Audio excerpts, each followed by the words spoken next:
sabrinasalvati. Doobie-doobie-doo.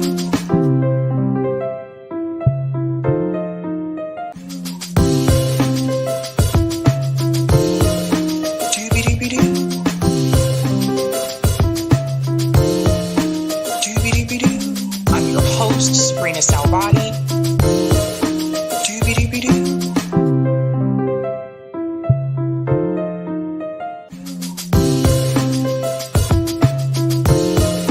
Doobie-doobie-doo.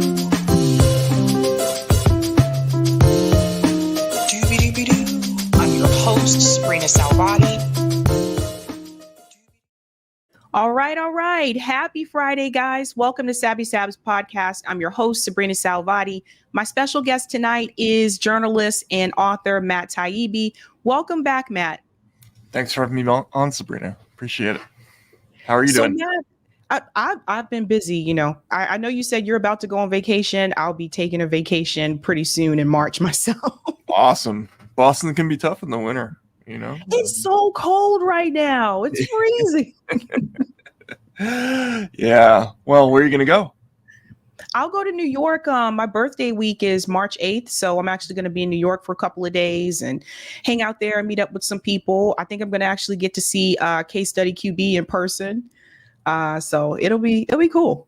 Excellent. Well, I'm headed to Florida in a couple of days, so I'm looking forward to that. So it's going to be great.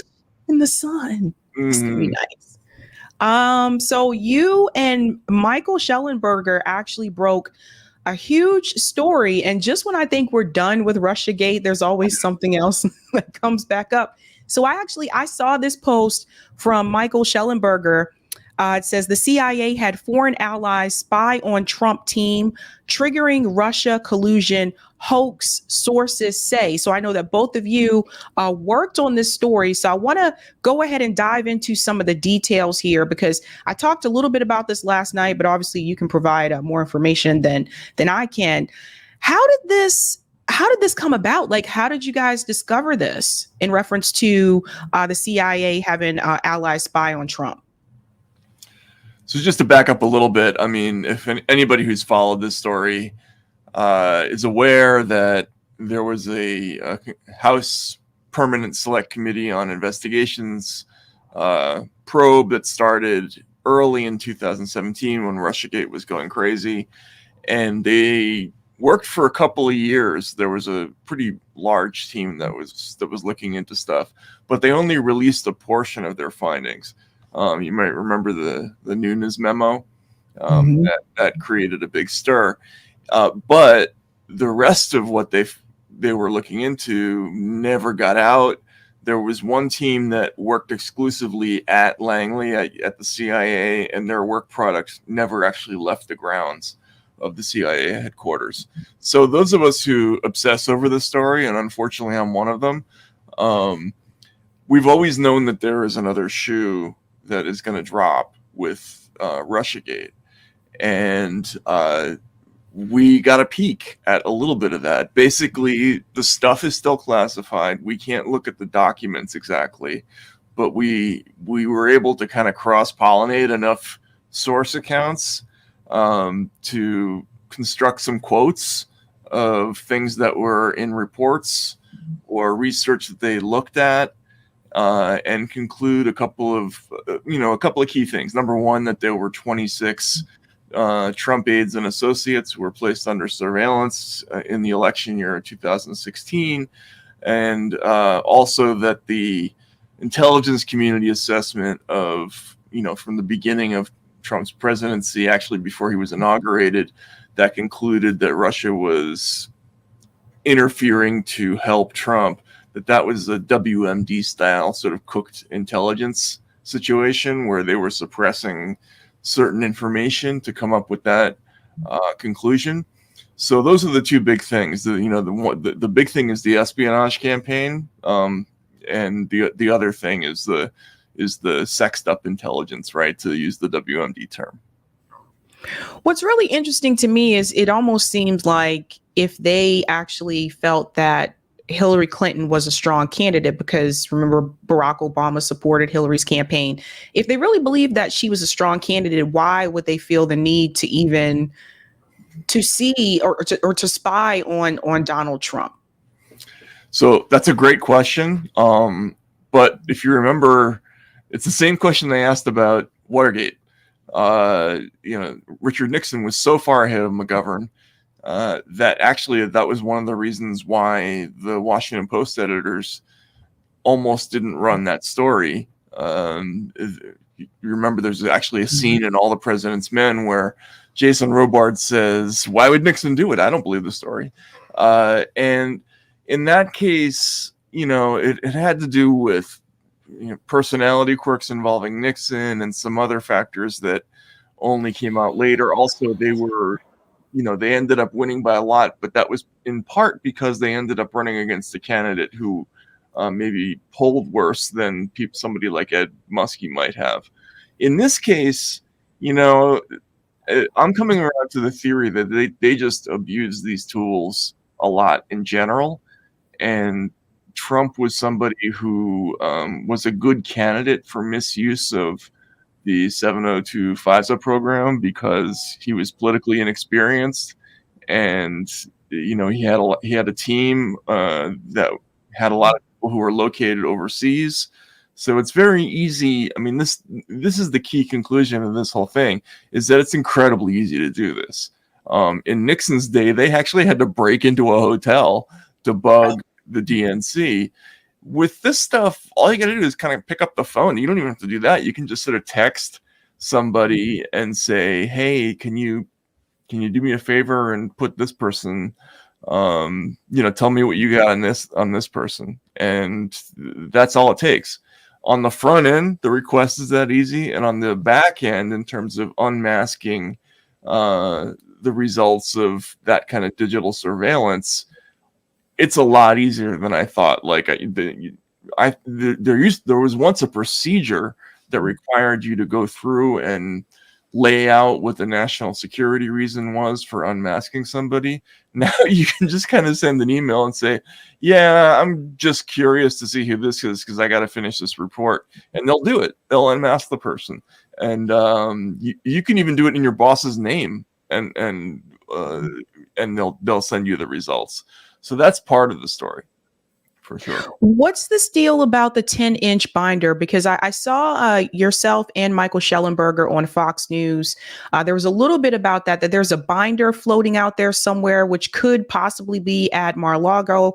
What is it believed to be in that binder that's so significant? So this is a little bit of a confusing part of the story. The one thing that we know absolutely for sure is that in 2018, this group wrote a completed 18 to 20 page report about the intelligence community assessment, and that is in a vault. That's in a safe, this little slim thing.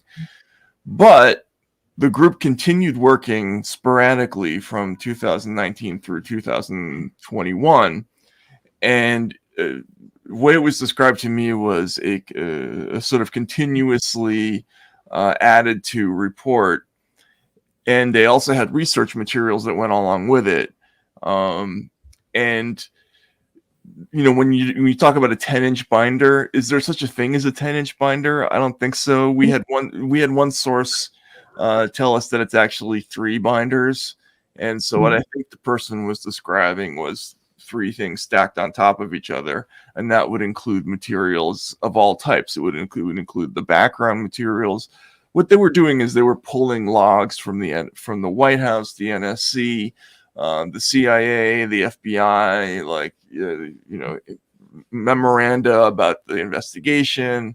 And Trump, at the end of his presidency, tried to declassify all of it, which he is legally allowed to do. As president, you have the power to unilaterally declassify anything. But there is a procedure that requires the stuff to go through the intelligence community, and they have to go through and do a check and redact any potentially compromising information. And in that process, it got held up. So there's this weird gray area. It's legally declassified, but it's still classified. And in those binders, or whatever it is it one binder or three? Not clear. But there's a lot of material that is still classified. A little tiny bit got out. There were about 46, 47 pages that got out in the last day of Trump's presidency. If you look at it, it's actually really interesting stuff. But the remainder of it is still behind the classification wall. So when they raided Mar-a-Lago, do you think they were also looking for those binders? Yeah, this is one of those situations where you get told things and you don't know whether it's a misdirection or whether somebody was misleading your sources or whatever it is. CNN did a story about the so-called missing binders, and they brought up the Mar-a-Lago raid, and as if to suggest that that's what investigators were looking for. We did have one person overtly say that was part of their motivation in conducting that raid. We had other people say that no, there's actually no missing material, and they knew that. But what I do think is true is that there is a story floating around the intelligence community about some classified material that is pertaining to these investigations that did get taken out, and perhaps that's something that people are looking for. There are a couple of people who've been named as suspects. One of them was named publicly. Mark Meadows was named in the CNN report, but he denied it. We heard another name that we didn't put out there, but it's not Mark Meadows. But they haven't found it. Do you think, I'm just curious, is this legal? Is it legal for the CIA or for Intel to spy on someone during their team during the campaign? Absolutely not. No, of course not. I mean, there would have to be some kind of actual predicate for this to be anywhere in the ballpark of legal, and that's been the whole rub with this story from the very beginning. And this is where if you don't mind, I'd like to tell a bit of the personal side of this, which is I was never a fan of Donald Trump's, but the story never made sense to me. And there were lots and lots of reports talking about how there was this stream of illicit communications that was intercepted by the British, and they were alerting us, but they never told us what that thing was, the bad thing was. The CIA director Brennan testified that he saw intelligence so concerning that he had to alert the FBI, which in turn started an investigation, but they never told us what the concerning thing was. And so we end up with this FBI investigation, which technically is started because of this ridiculous cover story about an Australian diplomat who hears George Papadopoulos, who's like a puppy. He had just started working for Trump like a week ago, and had worked for Ben Carson before that. Allegedly heard some story about the Russians having dirt. The timeline on it doesn't even match up. He walks in off the street, just happens to give the story to the future director of the CIA, Gina Haspel, who is the chief of station in London. And this generates the legal beginning of the investigation. But that story didn't check out. It went nowhere. They didn't even conduct surveillance on Papadopoulos. And there were no charges, except there was a charge about lying in the initial interview, but it had nothing to do with anything that happened. So, what was there at the beginning? And like any reporter, I'm open to the idea that he might have been guilty of something, but you got to show us what it is. If there isn't anything, and we were told that they weren't just looking at Russia, they were looking at all kinds of stuff, like conversations with Saudi officials, conversations with people from other countries. What's that? You can't do that. You can't just unmask people and listen to their conversations using this FISA tool. So I think probably, if you look at what actually happened, and unless they produce something like probable cause, which some of the investigators involved said there was very lacking, I think it would be wildly illegal. It would be a very serious scandal. But the Obama administration was really big on surveillance, because remember, like the Patriot Act, we had that, and then remember Edward Snowden, that whole ordeal. Like Obama was like, he was definitely like pro surveillance. Like they want to watch us, like they want to spy on us and know what we're saying. Tucker Carlson actually recently, he had that interview with Vladimir Putin. He also said that they were spying through his emails, because when he was working with Fox News, he tried to possibly pursue some type of interview with Vladimir Putin, and they found out because they were going through his emails. So it's like, you never know, like who's watching what you do or watching what you say. But I remember the Obama administration was actually very much pro surveillance. Yeah, I mean, they set the all-time record for Espionage Act cases involving journalists.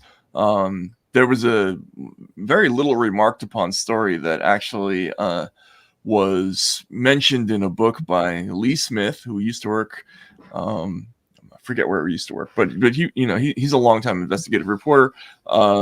He wrote a book that, of course, was panned by the conventional press, but it brought up this story that was in the Wall Street Journal, where the Obama White House admitted that they accidentally used the FISA program to listen to the conversations of members of Congress who opposed his Iran deal. And, that's, if you could say they did it intentionally somehow, that would be, blatantly illegal spying. But it just speaks to how this program can be used. And this is what people I don't think they get about the problem of this incidental collection and the 702 program, is that it's just unbelievably easy to abuse. There's no review process. Somebody like a president or the head of an intelligence agency can listen to anybody. And not to take it too far back in time, but one of the scandals involving people like Henry Kissinger back in the day is that we were always listening to anybody who talked to foreigners, right? So Kissinger had this thing about, he wanted to know what anybody in any embassy said about him. And so he had those reports delivered to him. This is in Seymour Hersh's book, The Price of Power. So there's a history of this kind of thing where people misuse tools like this, but the tools are so much more advanced than they were in the early 70s that it's become a lot easier. And you don't have to be the Secretary of State to do it, or the National Security Advisor, or whatever. That's right. And what was really interesting, I want to play this little short clip here. This was an interview that Trump had on 60 Minutes with Leslie Stahl. This was about, I believe this was posted 3 years ago, where he was saying that they were spying on him. So I just want to play this clip for a second for people who have not seen this. So he was actually correct. Oh, absolutely. Yeah. No, and as I put in my site this morning, there was a report by Michael Horowitz, who was the Inspector General of the Department of Justice, who wrote a very long report about the origins of this whole investigation.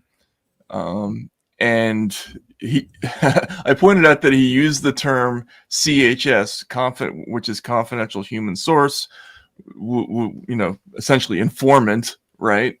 Over 1,000 times in that report. And he described how they used intrusive techniques. They were recording conversations.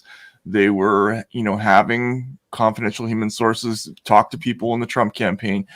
This is public record. It's all over the place. I mean, it's in testimony. It's in declassified FBI documents. CBS clearly made a decision to ignore all of that. But you can't argue that it happened. You can argue, well, was it justified or not?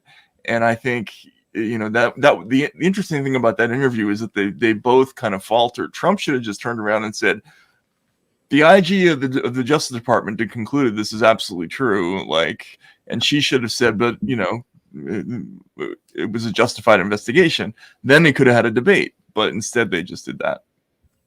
Right. But the thing about that is, too, with mainstream media, not just Leslie Stahl, but with mainstream media, they are less likely to come back and retract their statement. Like, till this day, like Rachel Maddow hasn't retracted all of the segments that she had fear-mongering people about Russiagate. In fact, she got a raise. They gave her an increase in her salary of $30,000 per episode, which is insane. Like you lied to people for years. You lied to people for years, and there's no punishment for that. Instead, you get promoted. Yeah, and I don't know what to tell you about that, except that things have changed. I mean, I'm getting to be kind of old in this business. I'm about to turn 54, and when I came up, it was standard for journalists to be terrified before they did a story, because the big fear was you were going to make a mistake and that was going to end your career, right? Like if you got something wrong on a big enough scale, you were done. Like then, you wouldn't be hired again. And sometimes they would allow you to make a retraction, and if you really, really worked hard, you could work your way back into having a job. Nowadays, they just pretend it didn't happen. I mean, and there isn't that sensation that these figures are worried about getting things wrong either. I mean, to take another example, I won't name the reporter because, I don't want to be difficult about it. But, Mother Jones wrote a story that was based on the Seal dossier at the end of October in 2016. The story is completely wrong, right? Like, on every level, it's been absolutely eviscerated by things like the Horowitz report. And yet, not only is there no embarrassment or no retraction, but that very reporter, went after Jeff Girth of the Columbia Journalism Review when he criticized this kind of coverage. It's a new kind of media, which is it's a performance thing. They're trying to corral an audience, and this idea of, well, we're going to tell the truth even if it cuts Donald Trump's way, and even if I don't like Donald Trump, you don't have that anymore. It's just not part of our culture, which is, I guess, a bad thing. I mean, maybe I'm just getting old and I don't see it, but it seems to me that it's bad. I don't know. What do you think? Or I feel like when people do try to tell the truth, they're pushed out. And I say pushed out because they'll announce that I've decided to resign from such and such, when we know a lot of times there was that push. For example, with Mehdi Hasan. So first they won't say the word demoted, but they demoted Mehdi Hasan when they canceled his show, and they decided to put him on a different show with another host. And so that technically, in the media business, guys, that was a demotion. And I think a lot of that had to do with the coverage that he had in reference to Israel and Gaza, right? So that's when that happened. Or just his name and face. I mean, frankly, yeah. I mean, they did it to Ali Velshi too, right? And I forget who the third reporter was, but yeah. Mm-hmm. Then the next thing you know, Mehdi Hasan makes an announcement that he has decided to leave MSNBC. I mean, think about all the people, Mehdi Hasan, Don Lemon, Tucker Carlson. I could be forgetting some people in between there, but that's been within like the past year or so. I mean, it's pretty interesting. Now, some people can move on, pick up the pieces and move on. I would say Tucker Carlson is probably more successful and more popular now that he started his own network. I mean, he did get the interview with Vladimir Putin that he wouldn't have been able to get with Fox News when he was still working there. Don't know what Mehdi Hasan is going to do. Don Lemon is, I think he announced that he's going to start posting news on X, just like Tucker Carlson does now too. So I think journalism has changed in a sense that more people are craving some type of independent media. And I think you see that with the ratings from CNN and MSNBC. Fox News still has higher ratings than those two networks, but I think people want something different. And you see that with the TikTok style journalism, which has really taken off, where people just want that 2.5 minute sound bite of the news. Just give it to me really quickly and I'll be done. But I think traditional media has kind of gone down the drain. Yeah, absolutely. Right. I mean, the old school news was, we're going to do a broadcast that's even keeled, it's distant and detached. We're not on anybody's side. The whole family's going to be able to watch it. No, now we're creating a product that is designed to be consumed by one demographic, and you're trying to rile them up. That's the whole idea, is to get the audience emotionally involved, and they're very good at that, right? I mean, once Fox was the only channel that really did it, and they did it very well with people like Bill O'Reilly. Now everybody does it. Rachel is sort of the current master of that whole thing. Tucker was good at it, but Tucker's become a really interesting figure, I think, in media. If you watch his broadcast closely, he has stuff that you wouldn't even see on he did a whole expose on hedge funds once that came out of the blue and their impact on small town America. And you would never see that even on CNN or MSNBC. So you cannot be unpredictable unless you are in independent media now, where there's a bigger audience and there's more money, believe it or not, which I would never have thought possible in my life. Journalism was never a business where you could make money. It now is. It's hard, but the money is disappearing from conventional media for sure. Do you think honestly, Matt, if it were you, if you had the opportunity to interview Vladimir Putin, let's just say an article interview, would you do it or would you be afraid to do so? Oh, I would do it. I would interview anybody. Any journal. I mean, I've interviewed mass killers before. I mean, I've interviewed people who've committed horrible financial crimes.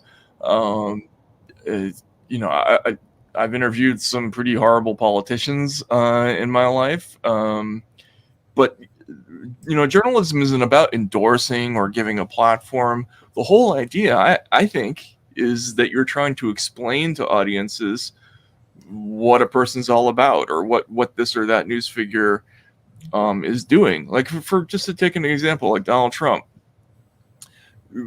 I had to cover him in 2016, and he was doing a lot better in the polls than conventional pundits thought. And so there's a job there for journalists, which is solving that mystery. Why is this person doing so well? Why, so you have to talk to a lot of people, and it would be great to talk to him, frankly. Even now, I think it would be a fantastic thing to talk to Donald Trump.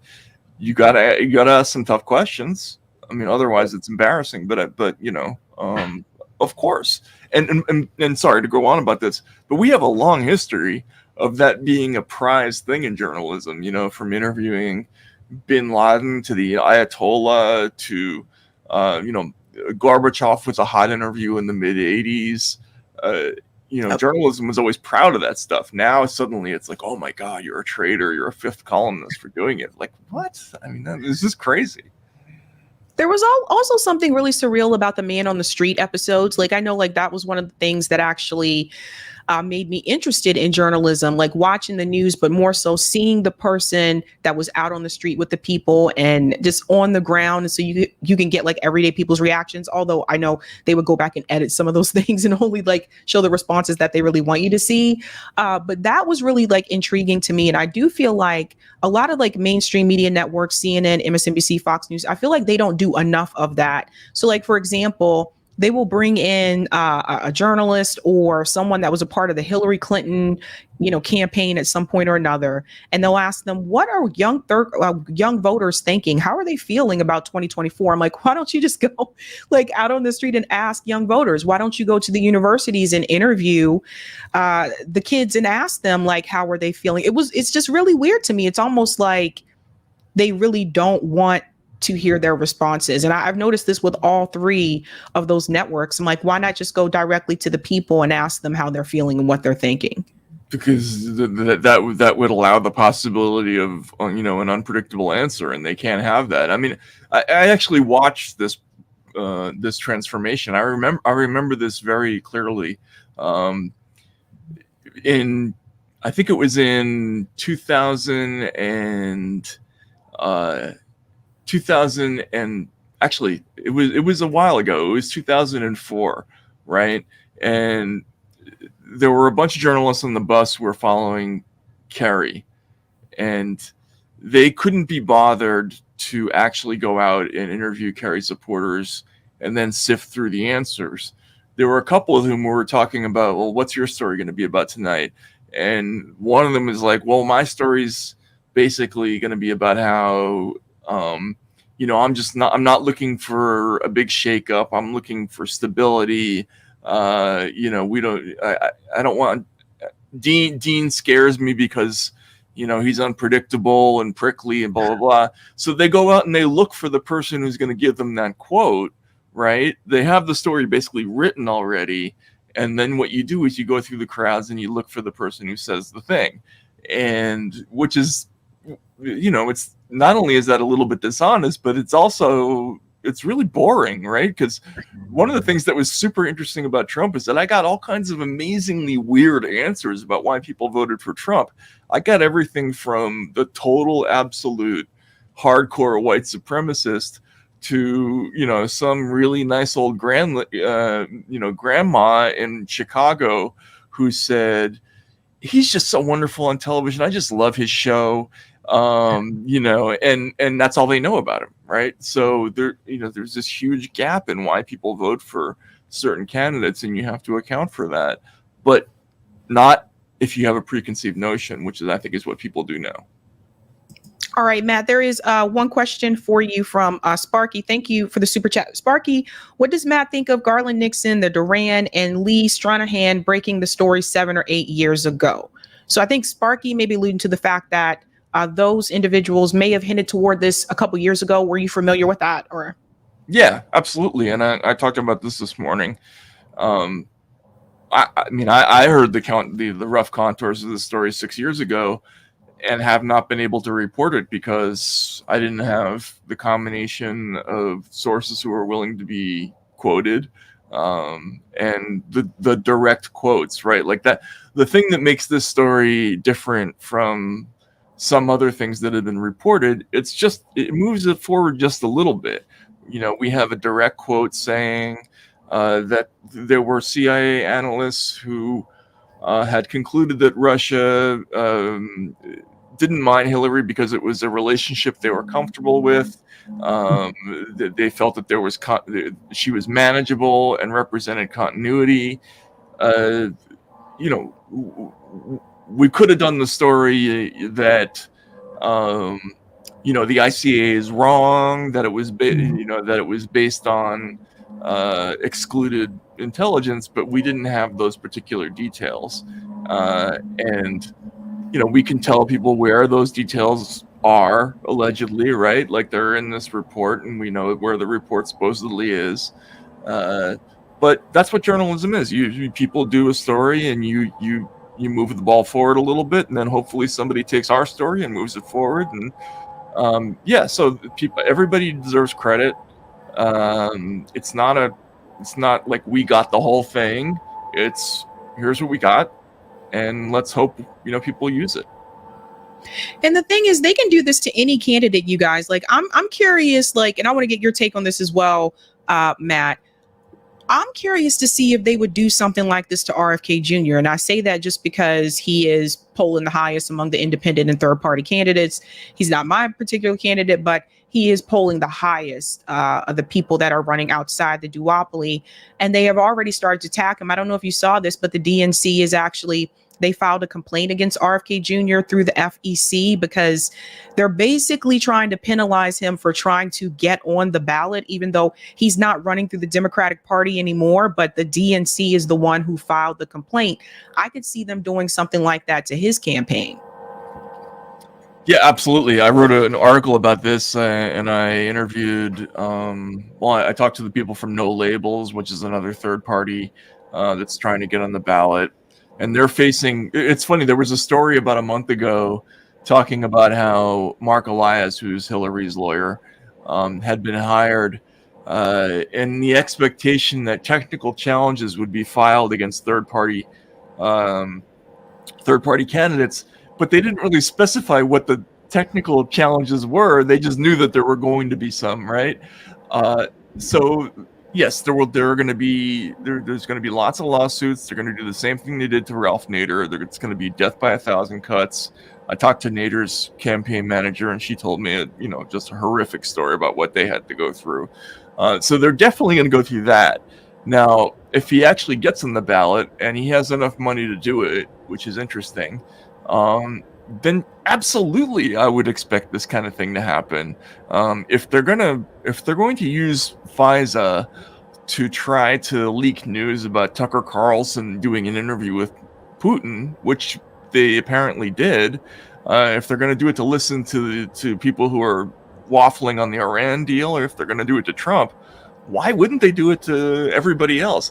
See, I think ultimately this story is going to be that they just do this a lot, the same way they use national security letters a lot, and misuse a lot of the other war on terror tools.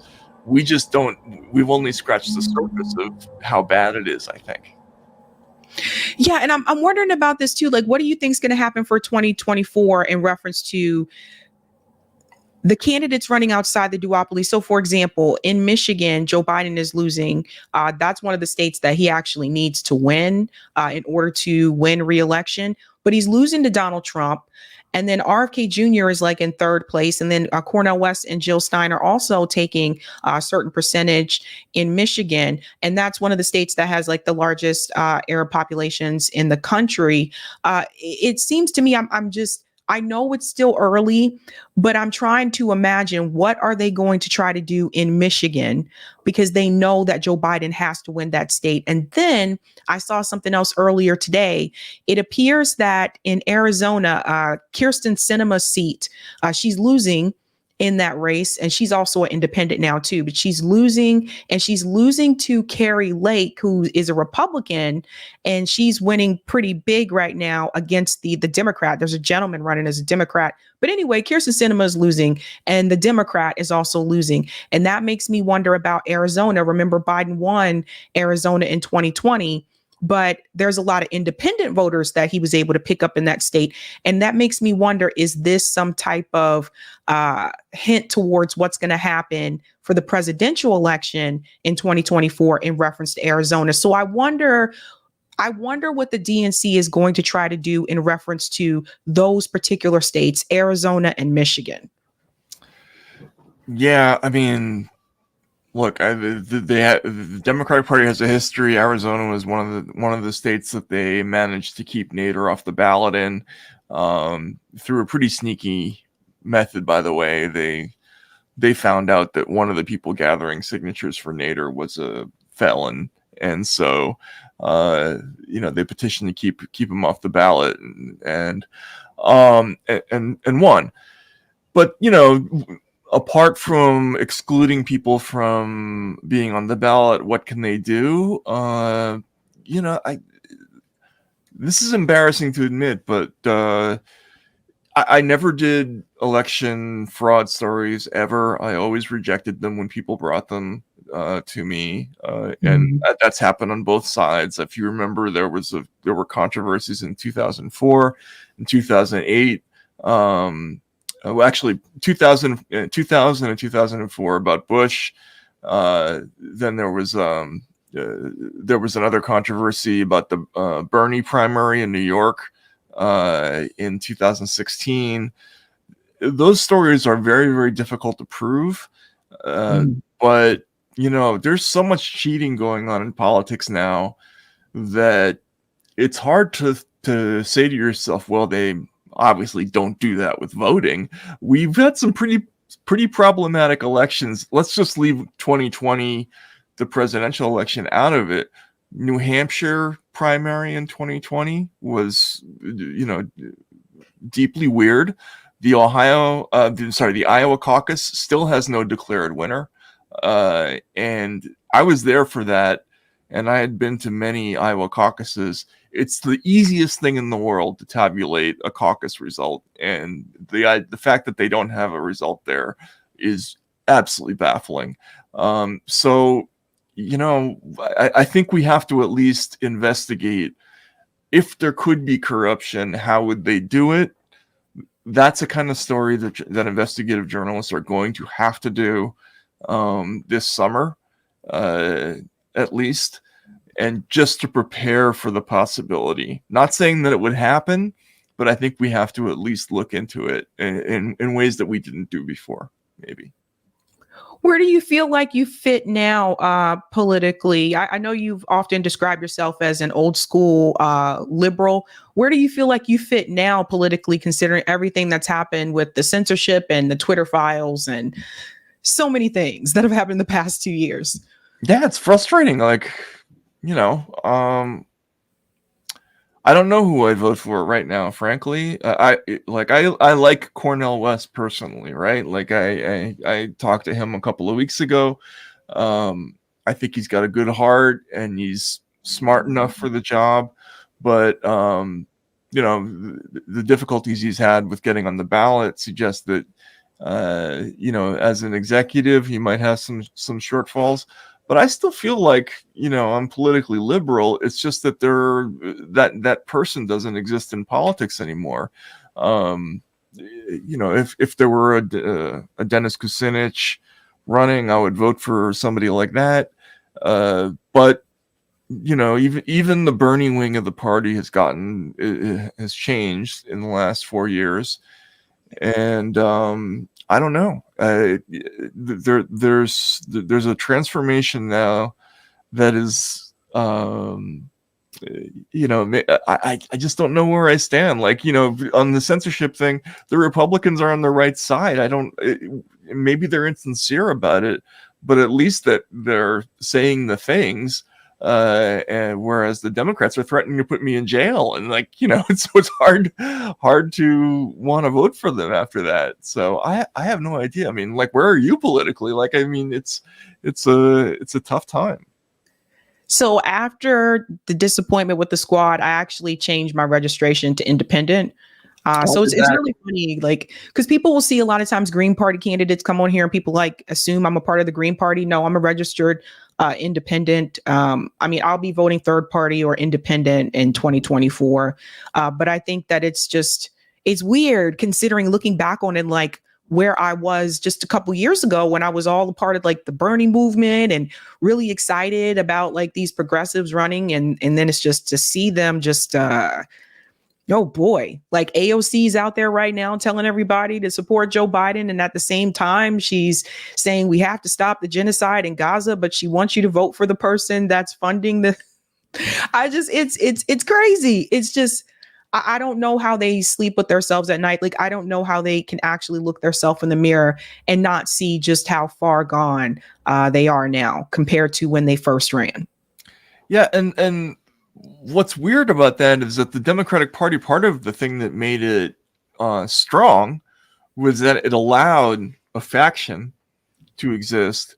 It might have always been small, like it was always a small part of the caucus, but they were outspoken. They didn't vote for certain things. They didn't vote for wars, and they extracted a few concessions from the main party. So while Hillary voted for the war, Bernie made sure that the Patriot Act got a little bit watered down, and that I felt comfortable voting for that person, right? And then I felt I had a place politically in the American landscape. I don't feel like that anymore. I mean, the only thing I can say is that the current Democratic Party is elitist. It's not in touch with ordinary people. I don't think it particularly cares about how ordinary people live. It's really concerned with international issues and less concerned with domestic issues. So it's just a very strange situation, and they've left a lot of people politically homeless, and I don't think that can go on for too long.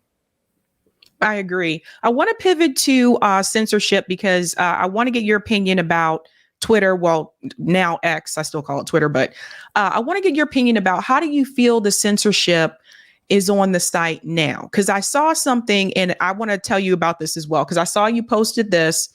It says, since Elon Musk published parts of these conversations, I might as well include others. I was under a blanket search ban at one point, and a lot of my 1.9 million followers still don't see my content. And this was you sharing a screenshot of the conversation between you and Elon after he started posting stuff. And it says, Elon, am I being shadow banned? He responded, we went on lockdown after discovering that Substack had stolen a massive amount of our data to pre-populate their Twitter ripoff. Looks like there is still a blanket search ban, should be fixed by tomorrow. Going forward, tweets with Substack will not appear in For You unless it is paid advertising, just like Facebook, Instagram, etc. They will appear in Following. And then there was a continuation here. That was April 10th, 2023. And you said, Elon, I've repeatedly declined to criticize you and have nothing to do with your beef with Substack. Is there a reason why I'm being put in the middle of things? This really seems crazy. And his response was, you are dead to me. Please get off Twitter and just stay on Substack. And then you said, this is about the Substack thing, seriously. And the reason why I bring this up is because I noticed something, and I saw this tweet from you. In order to even see this, like, I have to go to your page. Mm-hmm. I've noticed, like, the past couple of months, like, your tweets don't appear in my feed. Mm-hmm. And like they used to. Yeah. I mean, and I waited a while to, complain about this. I mean, I've periodically said something, but look, the thing that happened between me and Elon, it's not a normal situation, right? There's not going to be a lot of situations where Elon has a personal beef with a journalist and decides to step on that person's account. What's going to be more common is that they're going to de-amplify certain accounts in order to satisfy, a boycott request or to make that go away. But yeah, I mean, look, I have no illusions about Elon and his attitudes towards free speech. He made that abundantly clear actually pretty early in the Twitter Files project. And it's funny, you showed that screenshot. A lot of people thought it was embarrassing when I said I've declined to criticize you. I put that I publicized that for a reason, so that I could show people that what my thinking was during that time was that the Twitter file story I thought was so important that I was willing to put up with some stuff in order to get the material. And, so I would be asked questions by people like Mehdi Hassan, what do you say about Elon doing this or that, or his attitudes towards free speech? And I would always answer, I'm not writing about that, whatever. I don't want to answer that question. Because I wanted the story. I thought it was important. It was more important for the public to get it. But that shows you that he's willing to use the censorship tools if he doesn't like the way you're speaking. And he's very involved with who's visible and who is not on the site. So that's not just me. That's one area where it's not an unusual situation. So, Twitter, back in the Jack Dorsey days, it had all kinds of issues that we documented with censorship. But the new Twitter, it had a brief moment of kind of anarchy where things sort of returned to being less censored. But now, does it feel like that? It feels like the current Twitter is also locked down in many ways. It's just different, right? It's not the same uniform thing that Facebook is doing. So there's always going to be problems with owners. That's the only thing I can say. I mean, at the end of doing the Twitter Files project, I can that's the one conclusion I can come to with these platforms, is that the temptation to censor is just very great. There you go. And someone was censored earlier today. A lot of you guys know this gentleman here, the Gray Zone's Clarenberg, has been suspended on Elon Musk's Primo Radical said free speech platform. And I did check Kit's account. Same thing happened for me. So journalists.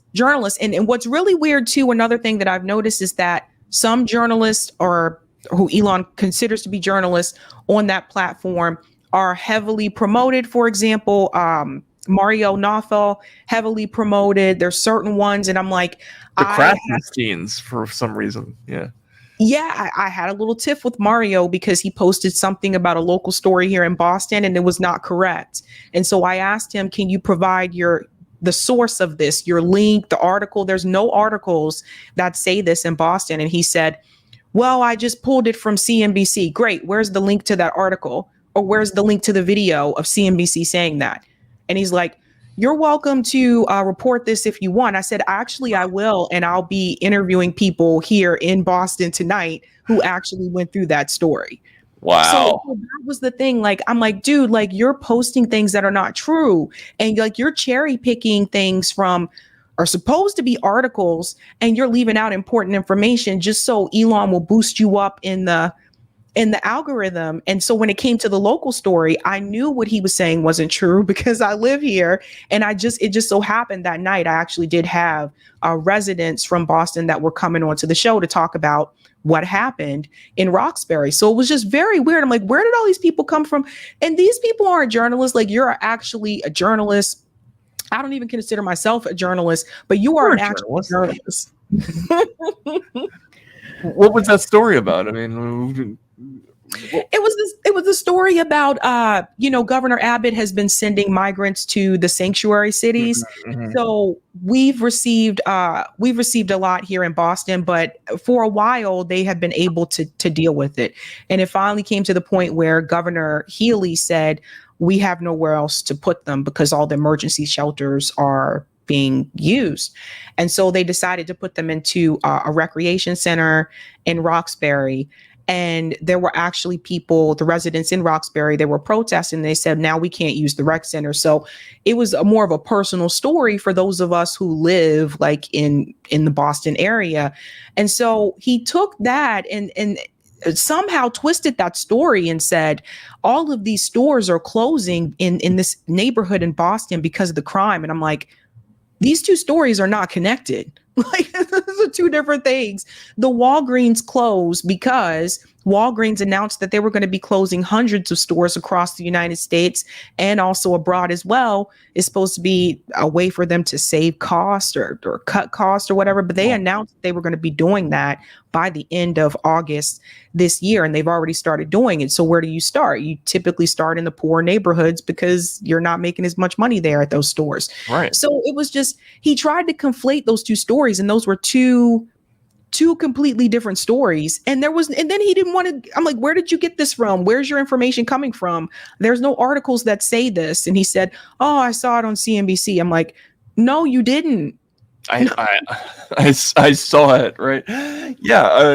And apparently didn't have the instinct to just check and correct it. I mean, why not just do that? That doesn't make any sense to me. But that's a thing. He has got a big presence on Twitter now, and which means he's got the ear of the top person. And I can't say anything about that because I did at one point. But it's kind of random, frankly, right? It's not based on anything, and you can fall in or out of favor for good and bad reasons. If you're engineering the news because you think that's what he wants to hear, and that works, that doesn't bode well for the platform, right? And it's a different problem from what they used to have, but it's still a huge problem, it sounds like.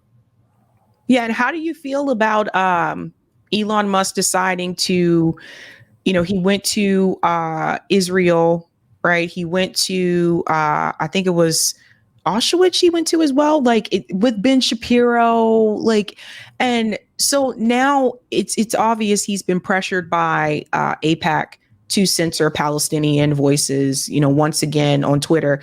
But the push I think a lot of us had was, why didn't you go to Gaza? Like, if you went to Israel, why didn't you also go to Gaza? Like, what are you doing? Like, did you ever picture that he would do that, considering he said that he would not cave or give into those organizations or advertisers?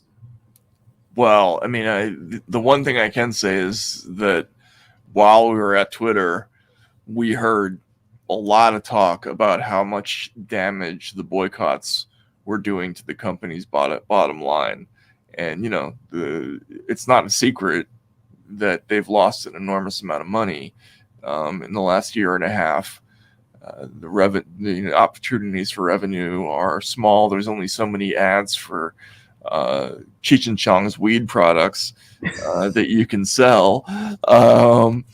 And, if you don't have all the different, organizations that are going to, the Better Business Bureau, and if the ADL and the CCDH, if they're getting on your case about something, if Europe is telling you they're going to give you a prohibitive fine for not submitting to the Digital Services Act, it doesn't matter how much you talked before you brought the company about things you're not going to do.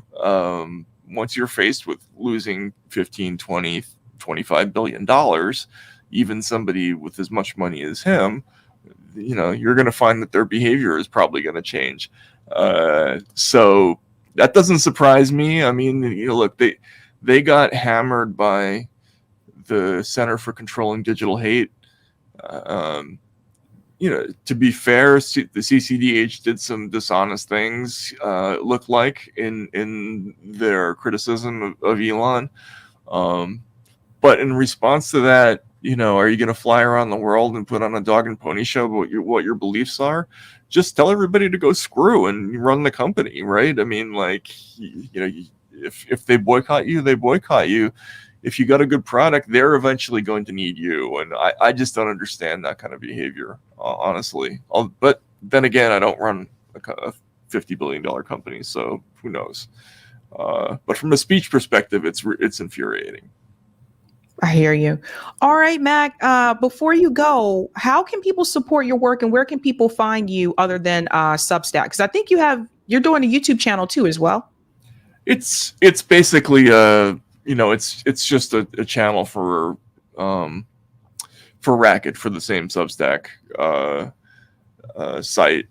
Really the way to support my work, if you want to do it, and I would really be appreciative if you did, because there's not a lot of people paying for investigative journalism these days. Go to racket.news and subscribe. I haven't raised prices since I started doing this thing, and I try to crank out a lot of work, so I would really appreciate it if you came and checked it out. Awesome. All right, Matt, thank you so much for coming on. Have a great vacation. Thank you so much, and thanks for having me on, Sabrina. Bye. Bye-bye.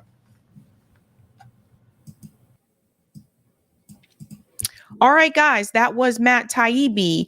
We still have some interesting stories to get into tonight, so I hope you are ready for that. We're going to go ahead and share that thumbnail, shout out patrons, and then we'll get into the other stories. So let's go ahead and share that beautiful thumbnail. Here we go. What else are we discussing tonight, ladies and gentlemen? Of course, Matt Taibbi was just here. We are also going to discuss Fani Willis Testifies. Yes, I'm finally getting into the story. I hope you have popcorn or something, because we're going to laugh tonight, okay? I want you guys to laugh. We're going to crack up. We're also going to discuss Biden national security. You'll see in that picture there's Joe Biden and there's also Vladimir Putin. We'll get into what that was about, that crazy announcement on Valentine's Day, the national security alert, which drove a lot of people crazy. We'll get into that.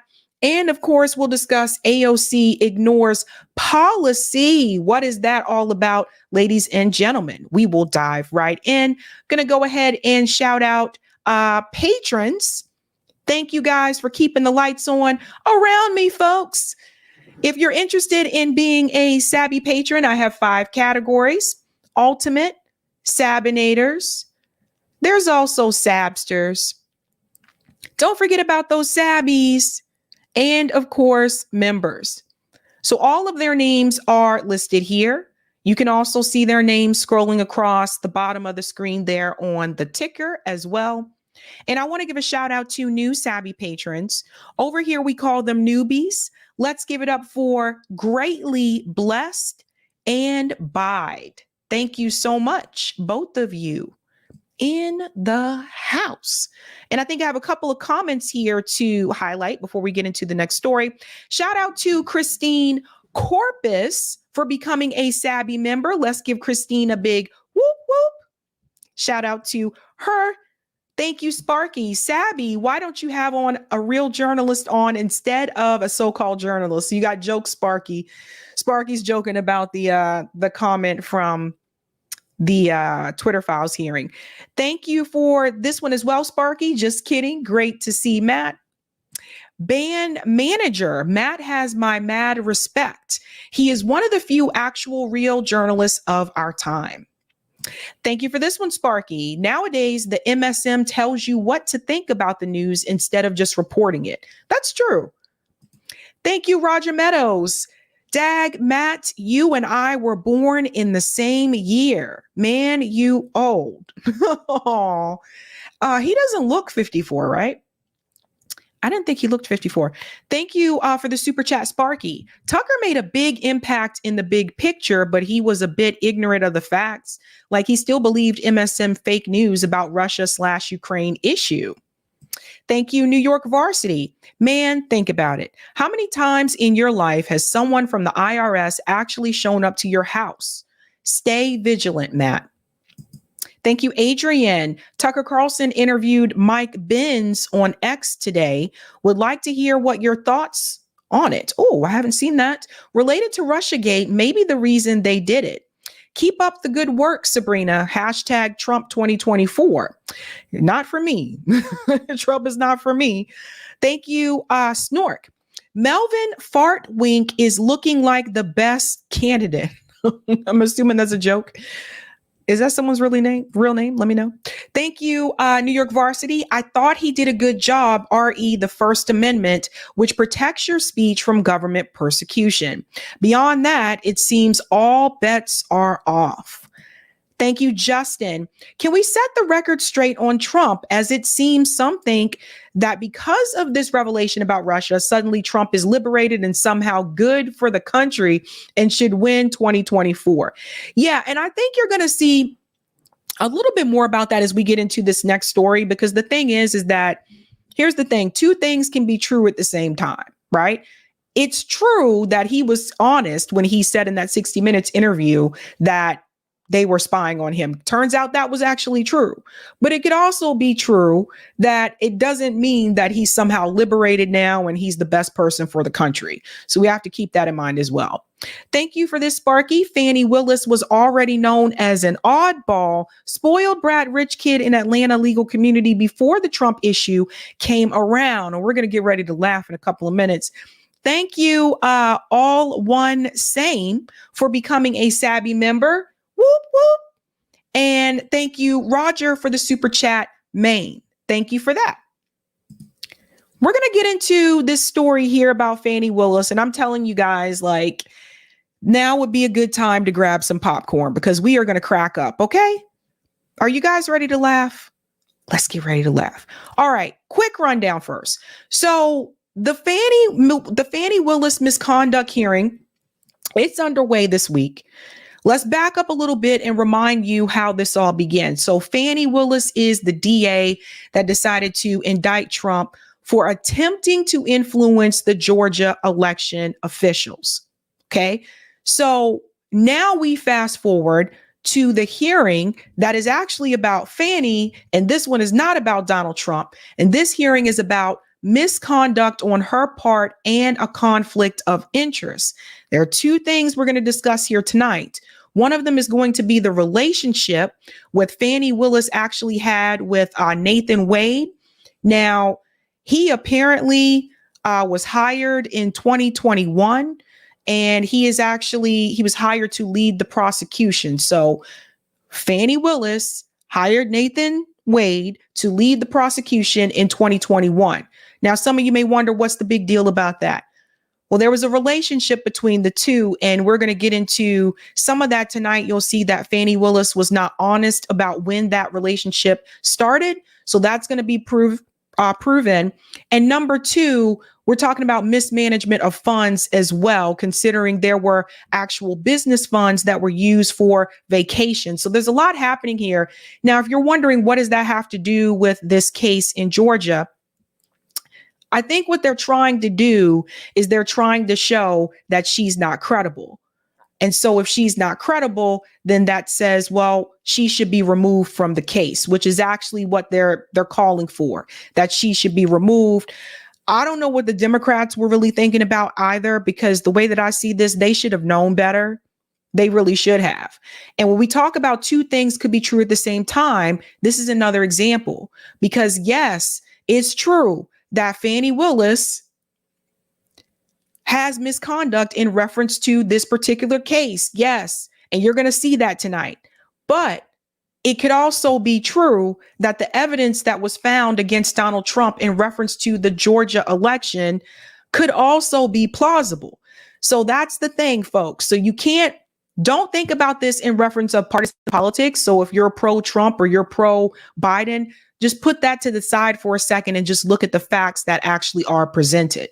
So let's go ahead and start with this clip here from News Nation. This is when it was first announced that Fanny Willis was accused of hiring a romantic partner. We'll start with this. Bombshell claims unearthed by the Atlanta Journal-Constitution alleging an improper romantic relationship between members of the legal team working to prosecute President Donald Trump in Georgia.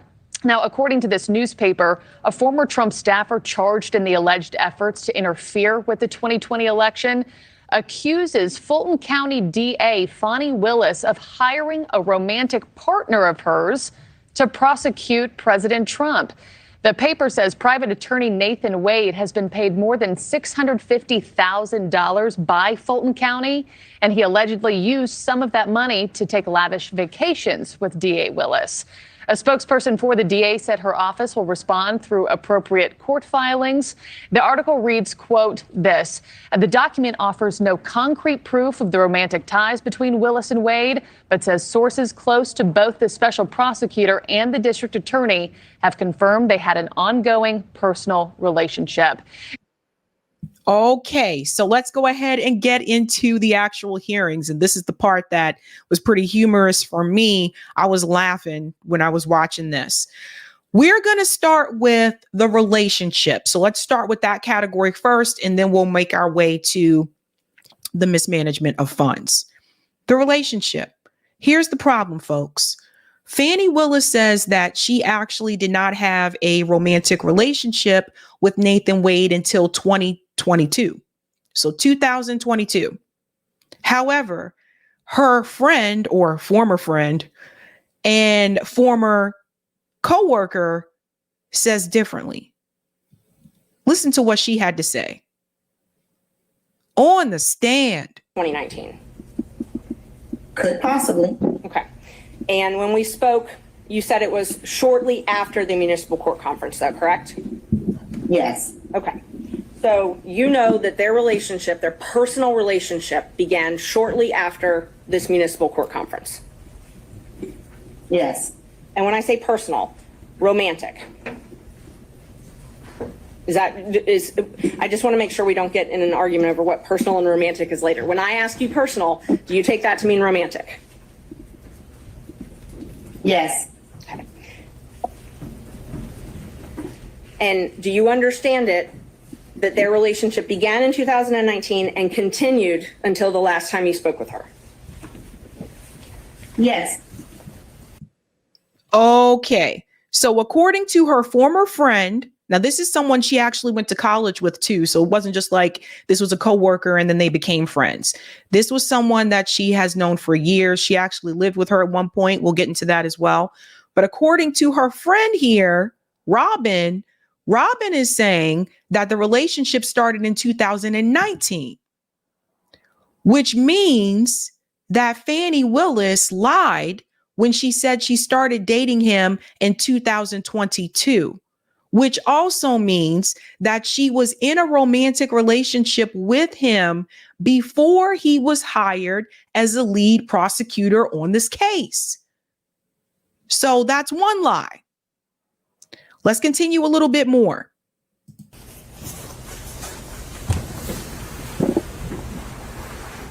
And you were essentially her best friend during this time, right? Not best friend, good friend. Good friend. Okay, close friend. And so would you frequently socialize with her? Yes, And you saw her at work every day? yes, So you had a chance to see them interact together on a personal level? yes, And so from everything that you saw, heard, witnessed, it's your understanding that they were in a romantic relationship beginning in 2019? yes, There it is again. And when you left the DA, oh, I'm sorry, let me ask you. You said that Ms. Willis came to live with you in April of 2021. I'm sorry, April 1st, 2020 or 2021? she didn't live, I never lived with her. Okay, I'm sorry. She took over your lease in April 1st, 2020, correct? No, 2021. Okay, I had it both ways, so I'm glad you clarified. So when she took Also, I noticed too, the lawyer who is speaking right now, you can't see her, but she's the one she has blonde hair. You can't see her right now, but she seemed kind of nervous herself. over your lease in April 1st, 2021, it's your understanding she moved out of the house that she was sharing with her father and started staying at the condo. Yes, And is it your understanding that that's because she needed to have her own space yes, away from her father? yes, Okay. When you left the DA's office, was it, were you fired? no, I resigned. You resigned, okay. Just one moment, Judge. Okay. So that's what you really need to hear from the friend, which confirms that the relationship actually began in 2019, not 2022, which is what Fanny said. And then we're going to get to this part here. I think I fast forwarded a little bit here. Did I? I think I did. Oh, sorry, guys. You guys don't need to see all this. Oh, yeah. Okay, this part right here, when she gets into a little bit more detail about how the relationship began. Listen to this. And so you're, without going into all the painstaking details, there is no doubt in your mind that from 2019 until 2022, Ms. Willis and Mr. Wade were in a romantic relationship. What's the question? You have no doubt that their romantic relationship was in effect from 2019 until the last time you spoke with her. No doubt. She said no doubt in her mind that the relationship began 2019. And that's based on your personal observations and speaking with them and seeing them together and things like that. Yes. Okay. No other questions. Thank you. The other folks may have some questions for you, Ms. Yurdi. Sit down. You want me to go to review? Now, one thing I want to mention, because I'm not sure where she is located, but for whatever reason, she could not be present in person. So this looks like a Zoom or something, or maybe a webinar that they're using here. So one thing to keep in mind is sometimes when you are a part of like a webinar, there can be a slight delay in the response. If you're not, the people in the courtroom, they can ask you a question. There may be a slight delay on your end, whereas you think you're responding right away, but on the other end for the people who are in the courtroom, there may be a slight delay. So one thing to keep in mind there. Now, we're going to go to Fanny. Remember what she said now. Remember what she said. So Fanny came in hot. And I got to admit, it was not a good week for Fanny. The other day was not good for Fanny. She came in hot. She came in mad. Let's dive in here. Isn't it true that you met Mr. Wade in October 2019 at the judges conference? We haven't gotten to the point where Ms. Willis should be treated hostile in this situation. I think we But have. I'm very Mr. much Willis. want to be here, so I'm not a hostile witness. I very much want to be Not here. so much that you're hostile, Ms. Willis, it'd be an adverse witness. Your interests are opposed to Ms. Merchant's. Thank you. Merchant's interests are contrary to democracy, Your Honor, not to mine. All right, let's Judge, I proceed. would just ask that We can keep things moving. Ms. Murphy, Thank you. next question, Thank you. please. Okay, so we've confirmed when you met. After that, isn't it true? No, I need to explain this, and I think I get to explain my answers. When I met him, Judge Reeves introduced us. He handed me his business card. I'm unsure if I handed him my business card, but we exchanged information. He said, if you ever need any help, give me a call. And he walked to the parking lot. Okay, so word to the wise, guys, and I'm surprised she didn't know this because she is an attorney, but it's always best, especially not just if you're in a courtroom, but also if you ever get interrogated by the cops. Everybody take notes. Everyone take notes. If you ever get interrogated by the police, especially if they take you in one of those rooms by yourself. I haven't had to go through this, but my dad broke this down for me and told me how to handle this. And you're by yourself, never offer more information than what they are asking you. So at this point in time, did the lawyer ask her all of that information? No, she didn't. She didn't ask you who introduced you to the person. She didn't ask you about no business, none of that stuff. That was extra information that really was not needed on Fanny's part. You see, sometimes if you give away too much information, it actually makes you look a little bit more guilty, or they can turn around and use that against you later on. So in my opinion, I felt like she offered too much information. So after that, you started dating shortly thereafter, correct? A lie. That's one of your lies. Okay. Do you know Robin Yurdi? I know her as Robin Bryant. I knew her. So Robin did not go to my college. She went to the college of, I went to Howard University. She went to Morgan State.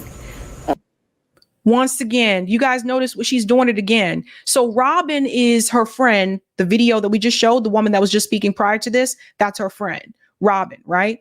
So again, do you know Robin? That's the question. That's it. You can say yes, or you can say no. You don't have to say, yes, we knew each other in college, but we didn't go to the same college. I went to such and such, and she actually went there. Nobody need all that. Ain't nobody asked you all that. That's too much information. Too much. I met her through some people I knew.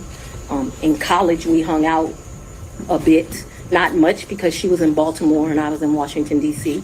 But we hung out a bit. After college, I lost contact with her.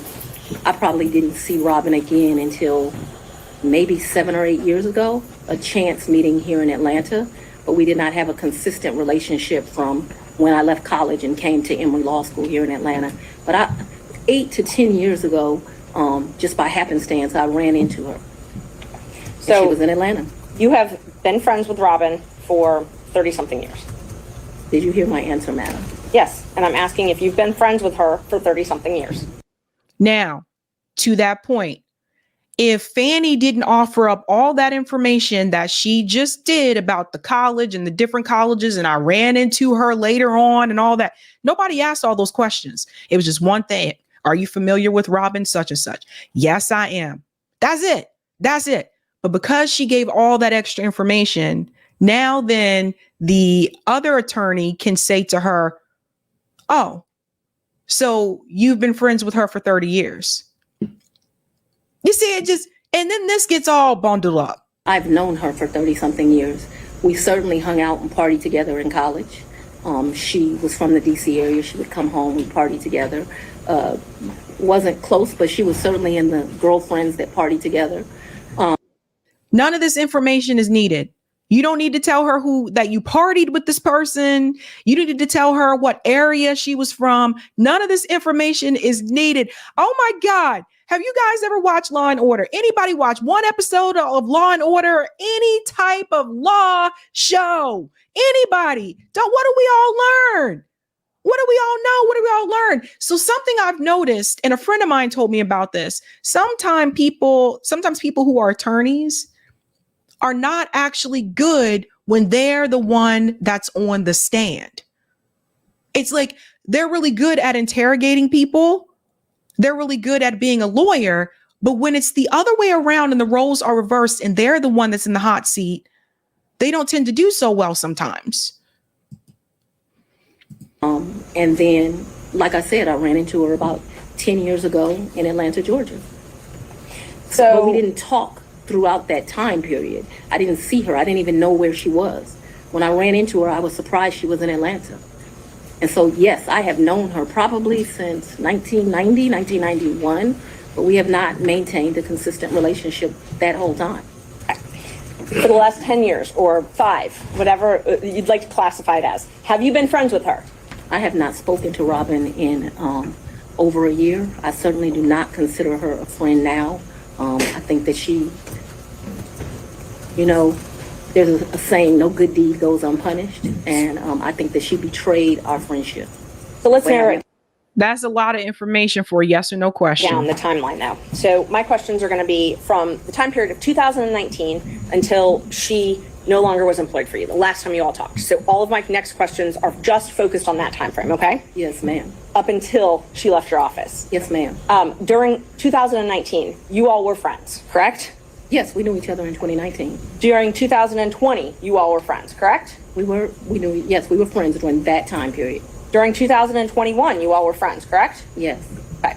And such good friends that when you needed a place to stay, you asked her if you could take over her lease. That's a lie.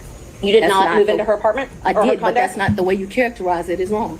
I asked if you could take over her lease. I did not ask if I could take over her lease. Did you move into her apartment? I moved into her condo in April of 21. The circumstances around that were that Robin. Pause. Here we go. So again, yes or no question. Did you move in? I moved in around April such and such.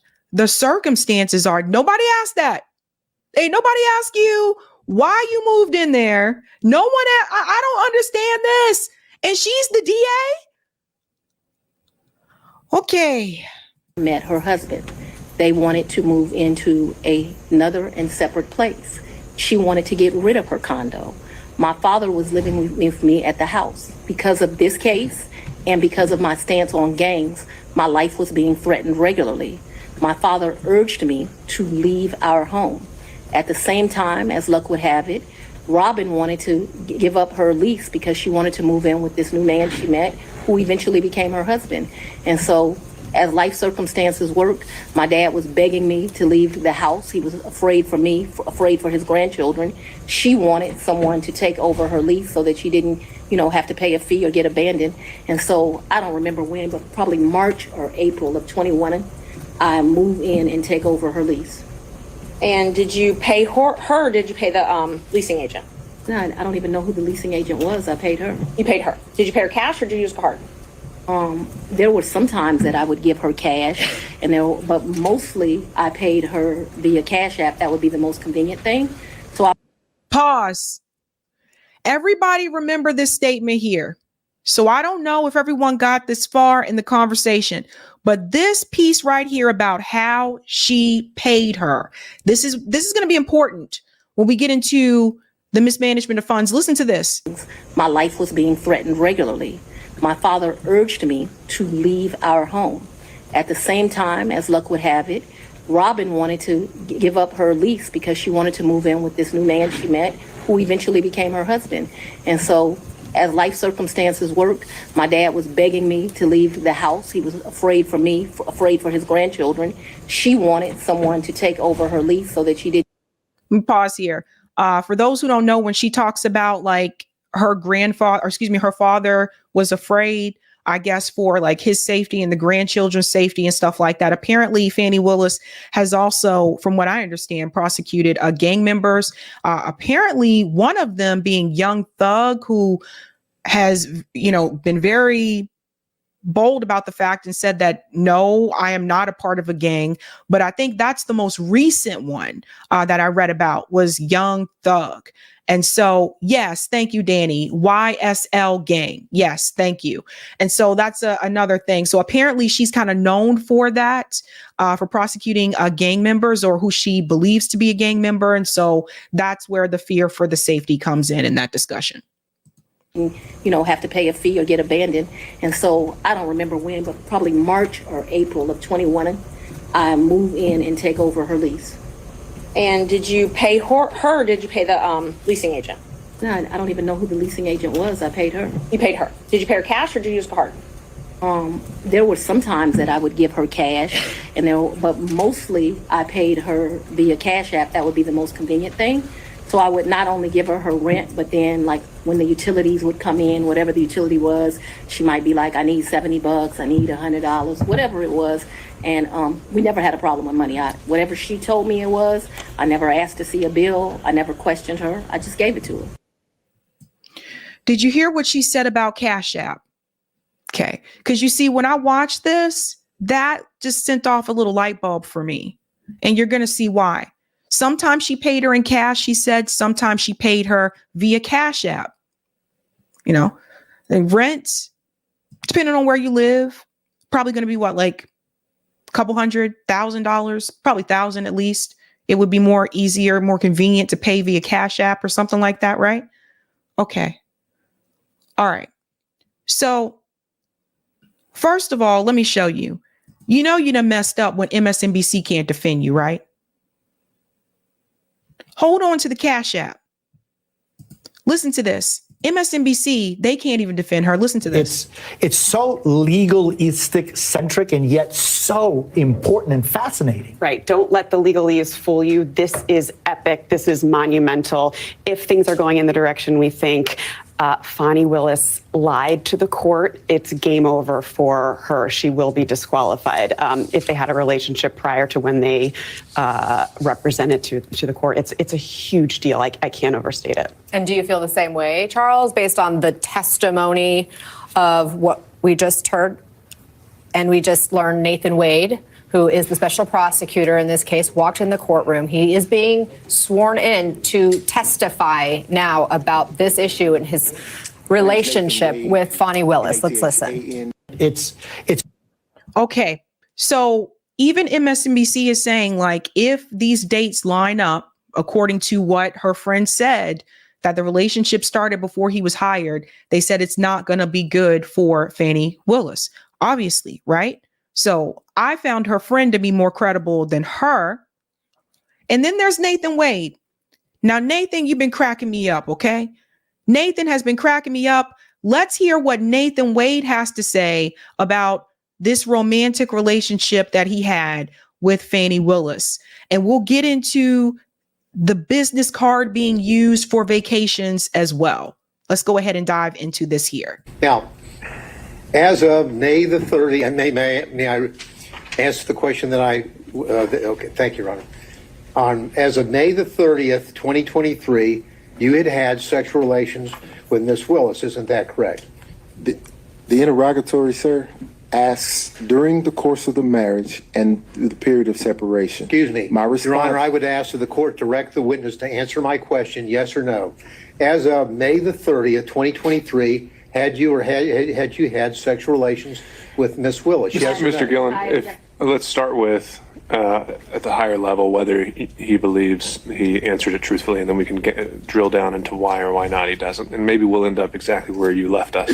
Well, but again, Your Honor, the point of it is that the words matter, and that we have to establish what did and did not happen, and then he can give whatever explanation he chooses to what apparently is a false answer. But I would like an answer to my question. And you may get one. I would like us to start at the high level before we drill down to specifics to see whether he actually contradicted that interrogatory, if I'm making sense. Well, the interrogatory is relatively direct and explicit.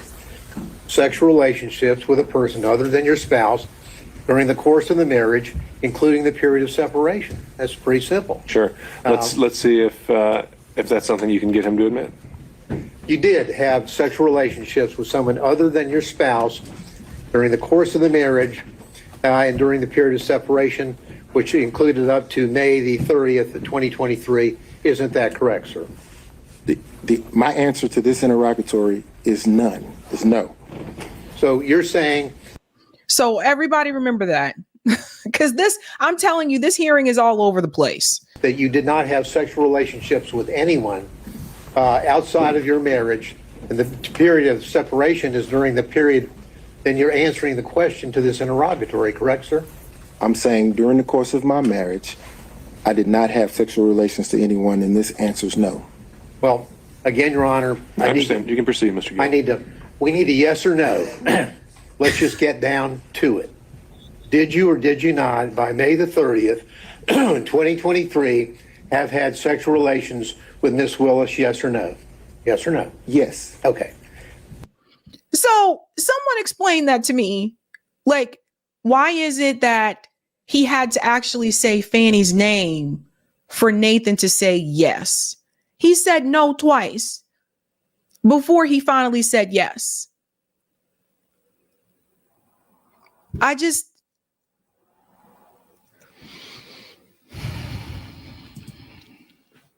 Now, what you did is you answered no to that question, didn't you, or none, correct? I didn't answer no to the question you just asked. I answered no to the interrogatory question. And the interrogatory stands that you answered as a pleading in a civil proceeding, your divorce case, right? Yes. Now, excuse me. The next interrogatory, let's move there. That interrogatory states as follows: identify any and all occasions in which you entertain a member of the opposite sex other than your spouse who is not related to you by blood or marriage. You see that? I do. Now, there are two parts to this. The second part is, I read on, or in which a member of the opposite sex other than your spouse, not related to you by blood or marriage, entertained you. And then it goes on to say, including but not limited to dining, drinking, in restaurants, bars, pubs, hotels. You see that, correct? I do. Now, as of May the 30th, 2023, when you filed this interrogatory, you had in fact entertained Miss Willis on many occasions, had you not? Again, during the course of the marriage was irretrievably broken in 2015. Well, the answer's still no. Let's read what the interrogatory says about the time period required to answer the interrogatory. Because what it says is, it goes on to say, including but not limited to dining and or drinking at any restaurants, bars, pubs, hotels, or persons' homes from the date of marriage to the present. You understand what the word present means? I do. And present means the filing on May the 30th, 2023. Isn't that right? It is. So as of May the 30th, 2023, you have done a lot, or you had done a lot of entertaining of Miss Willis, had you not? I had done some, yes. And in fact, under your testimony, you would have said that she had also entertained you. Isn't that correct? Yes. And so your answer to this interrogatory is false, is it not, sir? No, it's not false. Well, hate to dance around the. The answer is yes, you did entertain Miss Willis, correct? Right? Yes. She's not your spouse at that time or at any time, correct? That's correct. She's not related to you by blood or marriage, correct? That's correct. But you entertained her, right? Yes. And during the course from your marriage, the period of time up to the present, so the answer would have been, yes, I did entertain somebody. Yeah, so that took a while to get that out, right? So obviously, yes, he did have relations with Fanny Willis, but there was a funny response from Fanny in reference to what Nathan Wade told her. I thought you guys get a kick out of this. Listen to this. And did the forthcoming indictment have anything to do with that? Or was it just a coincidence? Let's go on and have the conversation. I'm just asking you whether or not it was a coincidence. Had absolutely nothing to do with this. It's interesting that we're here about this money. Mr. Wade is used to women that, as he told me one time, the only thing a woman can do for him is make him a sandwich.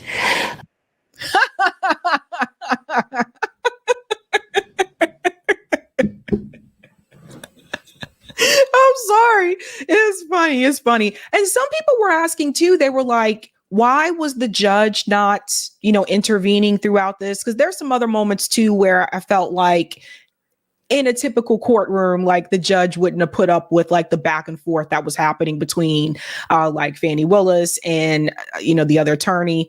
But some people were asking, like, why didn't the judge intervene here? And some of these examples that you guys see, it felt like obviously someone would have said order in the court or something like that. But no, the judge was just chilling. The judge was just chilling. We would have brutal arguments about the fact that I am your equal. I don't need anything from a man. A man is not a plan. A man is a companion. And so there was tension always in our relationship, which is why I would give him his money back. I don't need anybody to foot my bills. The only man who's ever foot my bills completely is my daddy. Is there anything else you would like to add to that? No. Sure. But I'm sure we'll talk about it further. No, we're not going to talk about it further. All right, no back and forth. Let's stay down. Next question. Now he comes in, no back and forth, right? Okay. Now we're going to get into the money piece, because this actually is really important. So apparently Nathan Wade on the stand says that, yes, he used his business card to pay for vacations for the both of them, and she would reimburse him. But listen to how she would reimburse him. Like, this was really interesting. We're going to get into this part from him, and then we have other clips as well in reference to the money situation, which I believe this is actually the more important situation, not so much about the relationship and entertaining. Just say, did you have sex with this person? Were you in a romantic relationship with this person? What's this entertaining? It's really interesting. Let me say this. Let's take the Belize trip, for example, since you started there. That was a birthday gift to me, so I paid nothing for that trip. Zero. Okay. So the charges that are on your card, she gave you cash for? Okay, so hold on. He's talking about the trip that he took to Belize. Let me say this. Let's take the Belize trip, for example, since you started there. That was a birthday gift to me, so I paid nothing for that trip. Zero. Okay.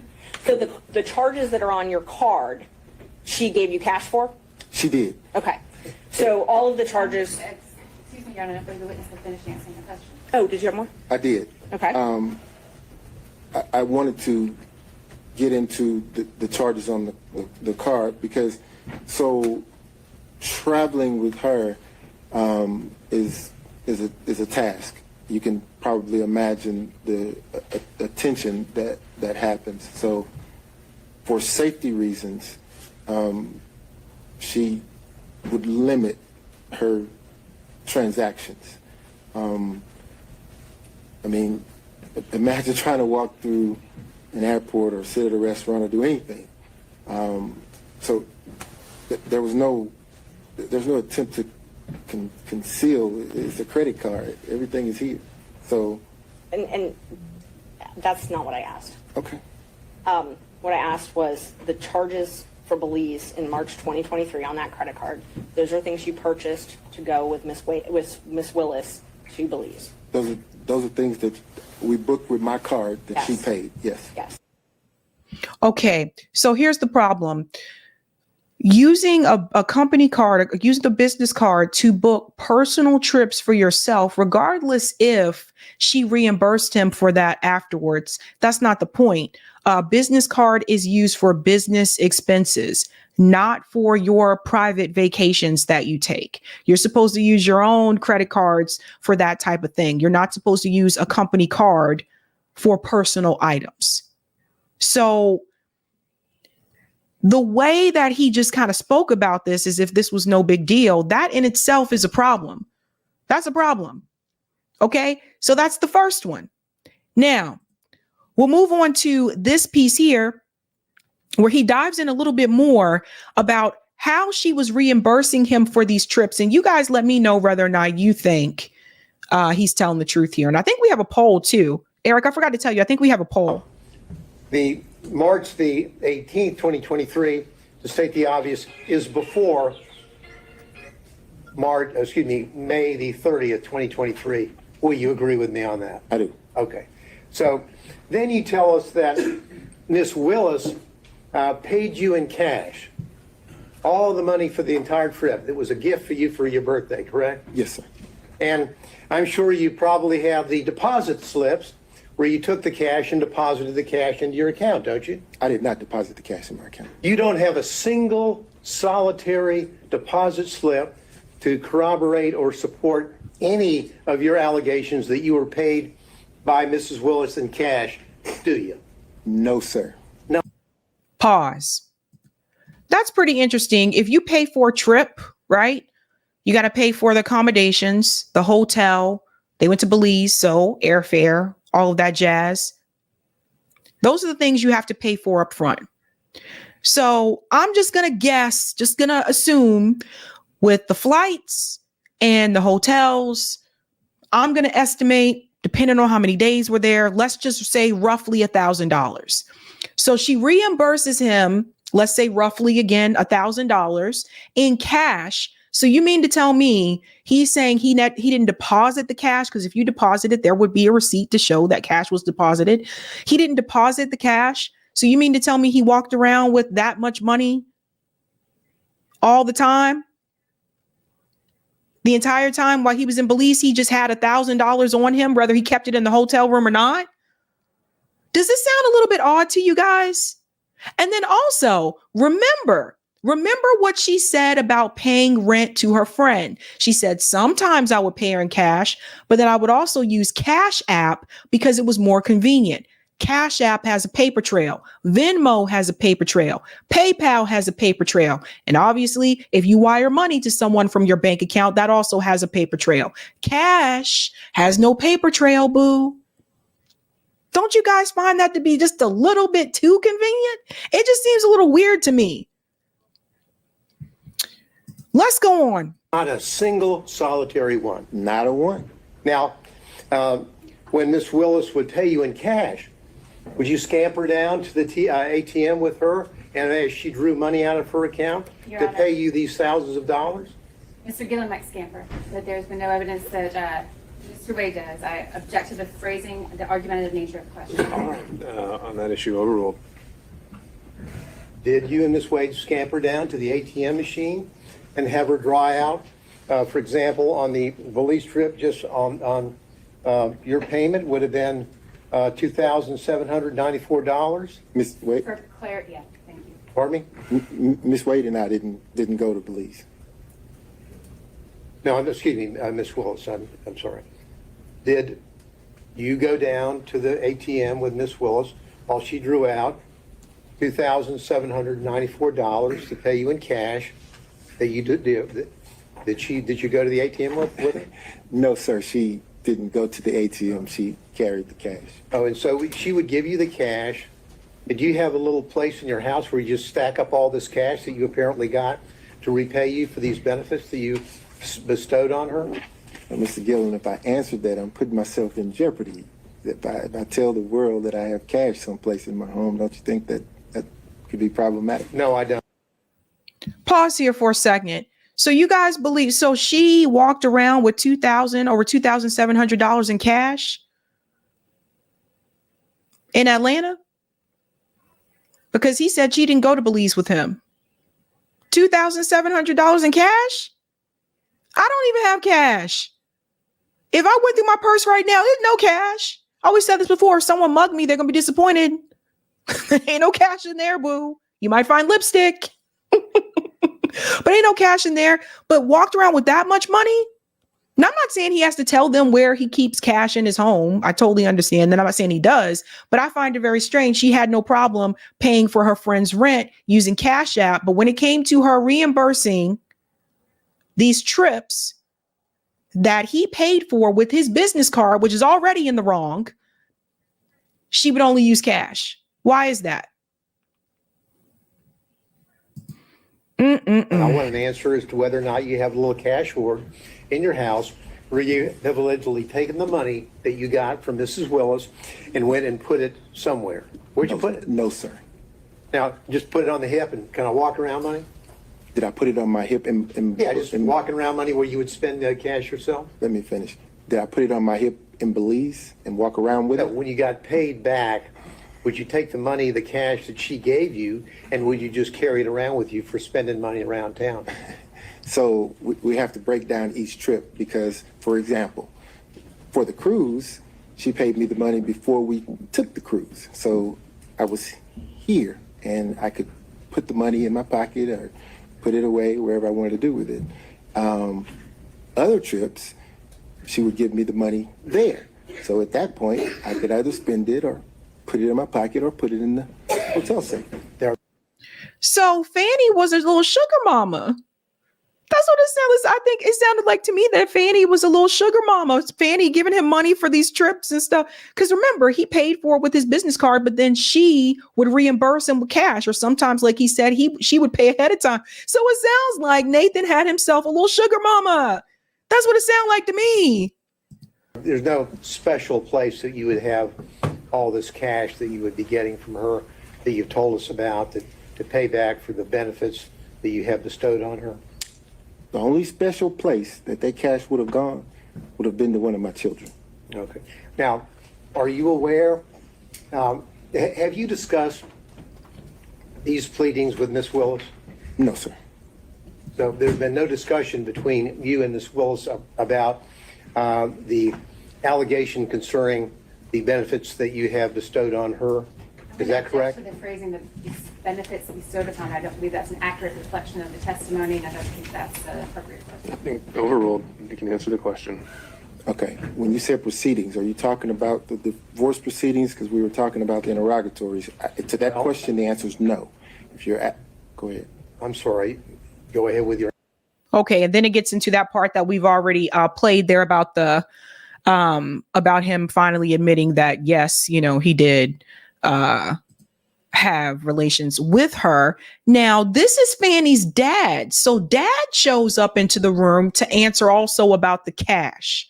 All right. So listen to what dad says. When your daughter moved or left the house that she owned, did she say anything to you about having a large savings of cash? Oh, no, see, maybe, excuse me, and Your Honor, I'm not trying to be racist, okay? But it's a black thing, okay? I was trained, and most black folks, they hide cash or they keep cash. And I trained, you always keep some cash because I've been places and just. Let me pause here for a second. For my white viewers that are watching, I don't keep no cash. So don't come looking for me. Don't come looking for me. I don't keep no cash. I wouldn't even say that's just something that black people do per se. I do find that older people tend to do that. Like people from my dad's generation, my dad's a boomer. He'll tell you he's a boomer.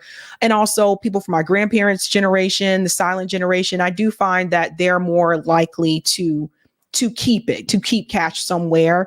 Whereas like I'm a millennial, like I said, the only time I use cash is when I go to like a restaurant or I go to a store and it's cash only. And we do have some of those here in Massachusetts, but they'll usually have an ATM in the store and then I can just, get the cash out and then do my thing. But it's interesting because, Eddie Murphy said that James Brown told him to bury your money in the ground. True story. Look it up. Eddie Murphy said this was right after he was starting to become, big star. Eddie Murphy said that James Brown told him, son, bury your money in the ground. And I guess that's so all the government agencies can't come for all your money. But let me let him continue. Because of the color of my skin. For example, I took a fellowship at Harvard when my daughter was just if I might, Your Honor, when I was just, she was just, maybe 3 years old. And I remember going to a restaurant in Cambridge, Massachusetts. And I had a American Express credit card and maybe a Visa or whatever. And I had a lot of what they call traveler's checks. I don't even know if they still have traveler's checks, but traveler's checks. And there was a sign said, with the credit card. For whatever reasons, the man would not take my American Express credit card. So I pulled out my Visa card, and he wouldn't take my Visa card. So then I pulled out my traveler's checks. He said, we don't take checks. Now these were traveler's checks. This was money. I had a $10 bill. I'll never forget this as long as I live. And he said, the bill for my wife at the time, Fani's mother, Fani, and myself was like $9.95, and I had a $10 bill. That was all that. And I always remember that. But even before that, I've always kept cash, and I've told my daughter, you keep 6 months worth of cash always. For example, I had 3 safes in my house. I put some of my clients' stuff there too. I wouldn't be telling people this. Like, I really would not tell people what I got in my house. I wouldn't tell people, especially would not tell people I got 3 safes in my house. I would not reveal this information. That's a little too much. I would not. Things I didn't want other lawyers to be, because you're always in a firm, and I knew that there were special conditions. So some of my clients' things I would bring home, put them in the safe. But I've always kept safes. And as a matter of fact, I gave my daughter her first cash box and told her always keep some cash. So, yeah, again, I felt like that was too much information. Now, here's another part that I think people do need to point out as well. There's another revealing moment. This is directly from Fanny. Again, her offering a little too much information. And I think you're going to find out another issue about her mismanaging funds. Listen to this part. But I always have cash at the house. That has been, I don't know, all my life. If you're a woman and you go on a date with a man, you better have $200 in your pocket. So if that man acts up, you can go where you want to go. So I keep cash in my house, and I don't keep cash as good in my purse like I used to. 'Cause I don't go on many dates, but when you go on a date, you should have cash in your pocket. Again, I would not tell people where the cash is located. I'm sorry, but you know how many people watch this? I would not tell people where the money is located. So my question was, where did that cash originally come from? If it didn't come out of the bank? Cash is fungible. I've had cash for years in my house. So for me to tell you the source of when it comes from, when you go to Publix and you buy something, you get $50, you throw it in there. It's been my whole life. When I took out a large amount of money on my first campaign, I kept some of the cash of that. Like, to tell you I just have cash in my house, I don't have as much today as I would normally have, but I'm building back up now. So you just put money in. It's a very good practice. I would advise it to all women.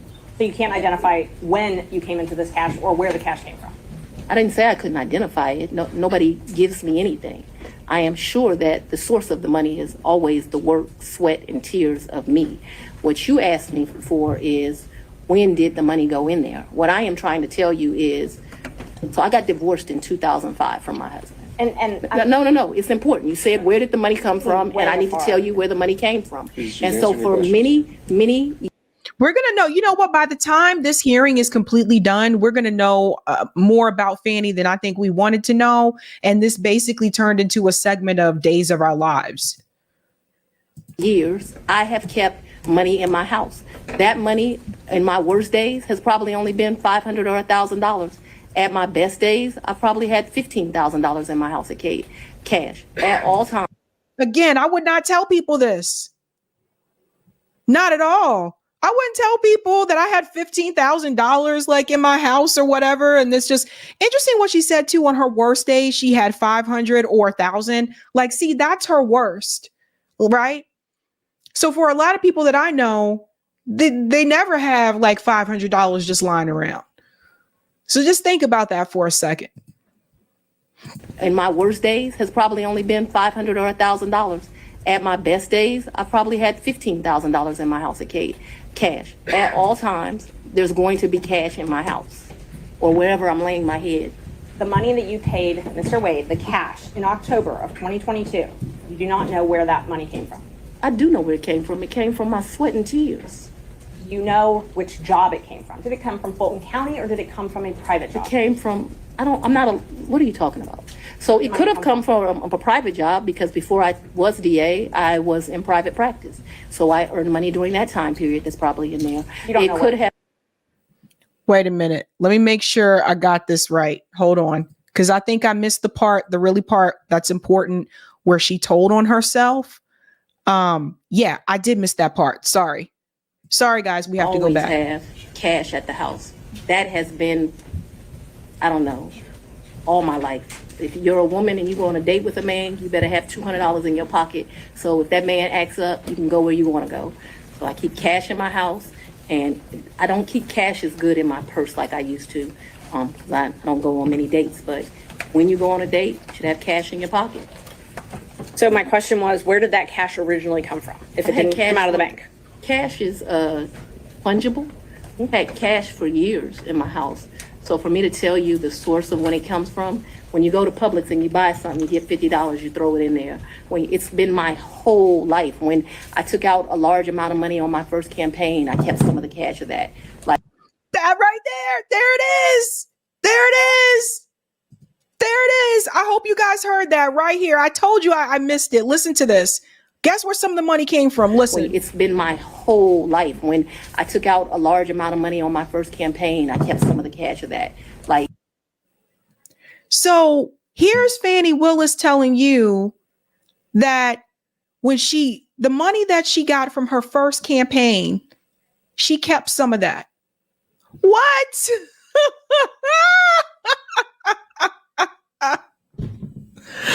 Oh my God. So she is admitting that she kept some of her campaign funds. You can't do that. What is happening here? Someone said this to me and I was like, why? Oh my God. Now, if you were wondering about the mood, this is also the funny part, because in the very beginning, when she came in, the mood was something to be questioned. This is the part I think a lot of people last name is Ms. Willis, how did you know to come into the courtroom right then? There were people, I was pacing in my office. Okay. And I heard someone yell, his testimony is done. It only made sense to me that I would be your next witness. And I've been very anxious to have this conversation with you today. Okay. So I ran to the courtroom. So as soon as you heard that Mr. Wade was done testifying, that's when you just assumed you would be the next witness? It only makes sense. Did you listen to any of the testimony? I've been in my office pacing, ma'am. Okay. Did you listen to any of the arguments? I did hear the arguments this morning. It's ridiculous to me that you lied on Monday, and yet here we still are. And I did listen to that argument. All right, so that was it, just the argument, no testimony. Right, I listened to the argument this morning where Adam Abadi, I thought, did an excellent job pointing out how dishonest you were with the court on Monday. And I'm actually surprised that the hearing continued, but since it did, here I am. Great. So let's talk about. So that was something that some people pointed out, was to how she came in there. The mood, she was in a mood. Fanny was in a mood when she came in there. And what I want people to understand and think about as well is, like, again, two things can be true at the same time, because obviously it can be true that she lied about when her relationship started with Nathan Wade. It can also be true that there's been some mismanagement of funds here, obviously, as Nathan has pointed out, using business cards for personal vacations, etc. Now, it can also be true on the other side that the evidence that was found about Donald Trump in reference to the Georgia election for 2024 is credible. The problem is that with all of this information that's coming out about Fani Willis and the way that she has conducted her business and the lies that have been told, it makes her appear to be non-credible. So if she appears to be non-credible, then it makes people take a pause in reference to the case that is brought against Donald Trump in reference to Georgia, which could be locked tight in reference to the evidence. What should be done is Fani Willis, in my opinion, I think should be removed from this particular case. They'll put in someone else. I would assume they would have a backup, right? I would assume. But they can put in someone else. But I think the thing is like, this is just headed for a disaster. And so now, because of all the information that's come out about her and her having bad practices, now it takes the attention away from the case, the Georgia election case that is brought against Donald Trump. So two things can be true at the same time. That's how you got to look at it. Eric, whenever you're ready to pull up the poll results, let me know. In the meantime, guys, if you haven't had a chance to do so, go ahead and smash that like button. If you're new, don't forget to subscribe and share. And I'm going to go ahead to some of the comments. I told you guys to get popcorn for that because I was like, this is something else. Justin said, yes, just because Fanny may get disqualified doesn't mean Trump shouldn't be prosecuted anymore. That's the point. Thank you, Snork. Any pictures of ties hung from doorknob of office? Oh, Snorky. Snork's trying to ask if something was happening in the office. DG says somebody's fanny was getting slapped. I'll try not to look at some of the comments because you guys are cracking me up. Marvin says prosecutor Sabby's second career. Oh, no. Thank you, Sparky. Not only tell the police only what they ask, don't tell them anything except that you need a lawyer, even if you're not a suspect. There you go. Liz says, why is Georgia using this silly language entertaining? I don't know. That's a good question. Did you entertain another woman? What do you mean? Thank you, Cool Blue. Fanny and Nate, believable as my dog ate my homework. Thank you, Paul. The Irish were the first slaves in the Caribbean by the Brits, just to let you know. Not sure what that has to do with the show, but all right. Thank you for the super chat, New York Varsity. Wade was stuck between perjury today or paying for a divorce tomorrow. You can't make this up. No, you can't. And thank you for this as well. So Matt Taibbi got a visit from the IRS, but not these clowns. Thank you, Cool Blue. Fanny's $15K were singles were used for wallpaper. Like, I would not reveal that information to people. And thank you, Jamal. I like how she don't need no man, but will launder PAC money real quick. Stop. All right, there was a poll question about this. Let's go ahead and bring it up. Do you believe should Fanny Willis remain on the Trump Georgia case? 15% said yes, 63% said no, and 21% said I am not sure. Interesting. That is over 1,081 votes. All right. Thank you guys so much for that. We're going to hop into this next story here. If you guys did not hear about it, you're going to hear about it now. On Valentine's Day, there was a national security announcement. It was on social media. It was actually trending on X. And they announced there was this national security emergency, but they didn't tell you what it was right away. And so instantly I saw people start to freak out. And I'm like, man, watch they try to make this a Russia thing. And I was right.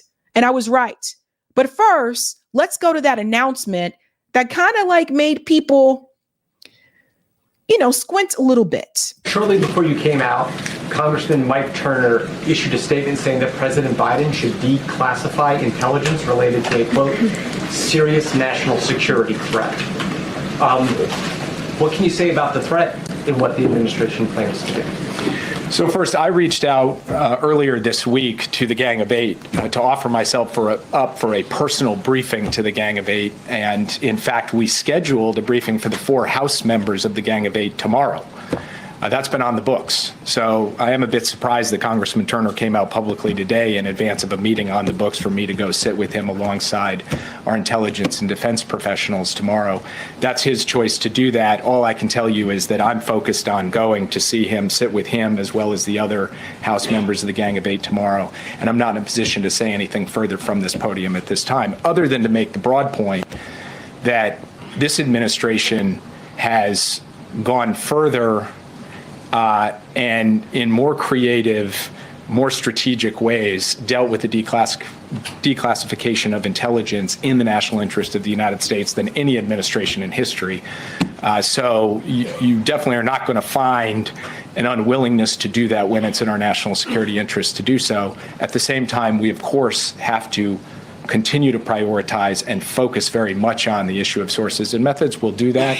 Ultimately, these are decisions for the president to make. But in the meantime, the most important thing is we have the opportunity to sit in a classified setting and have the kind of conversation with the House intelligence leadership that I, in fact, had scheduled before Congressman Turner went out today. Yeah. So here's the thing. When you hold a press conference and you announce that there is a national security threat, but you don't tell people what the threat is, I don't feel that's the best way to relay a message. So then you have people worrying. I figured they would try to connect this to Russia. Then you have people worrying or freaking out like, whoa, what's happening here? Present more information, which at the time they had more information. I guess he just wasn't allowed to release it. But just to be clear, Turner calls this an urgent matter with regard to a destabilizing foreign military capability. Are you aware that there is an emerging serious threat here that he's referring to? Again, I'll just say that I personally reached out to the Gang of Eight. It is highly unusual, in fact, for the National Security Advisor to do that. I did that to set up a meeting. The Senate's not here. The 4 House members have agreed to that meeting. This is well before Congressman Turner came out today. We'll have that conversation tomorrow. I'm not going to say anything further. Okay. And that's how that ended, basically. He said he wasn't going to give out any more information. However, later on, there was another reporter that asked the question, could you tell Americans that there's nothing they have to worry about at this point in time? And I want you to hear his response to that. House Intelligence Chair speaking out about a imminent, or he doesn't say imminent, serious national security threat.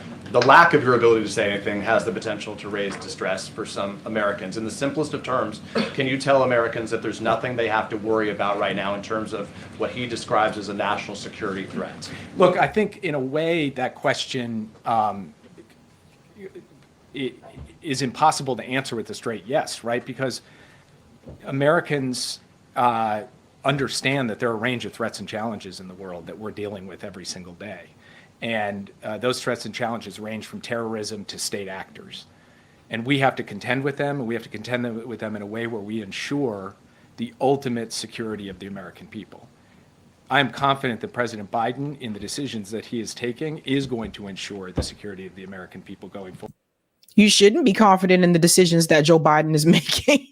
Joe Biden doesn't even know where he's at half the time. And I will stand here at this podium and assert that, look you in the eye with confidence, that we believe that we can and will and are protecting the national security of the United States and the American people. Perfect. Thank you for your answer. So to answer that question, basically he said he couldn't honestly tell the American people yes or no or not. But this is what it actually came down to, ladies and gentlemen. The GOP warning of a national security threat is about Russia, dun, dun, dun, wanting nuclear weapon in space. Listen to this. So this is what the buzz was all about.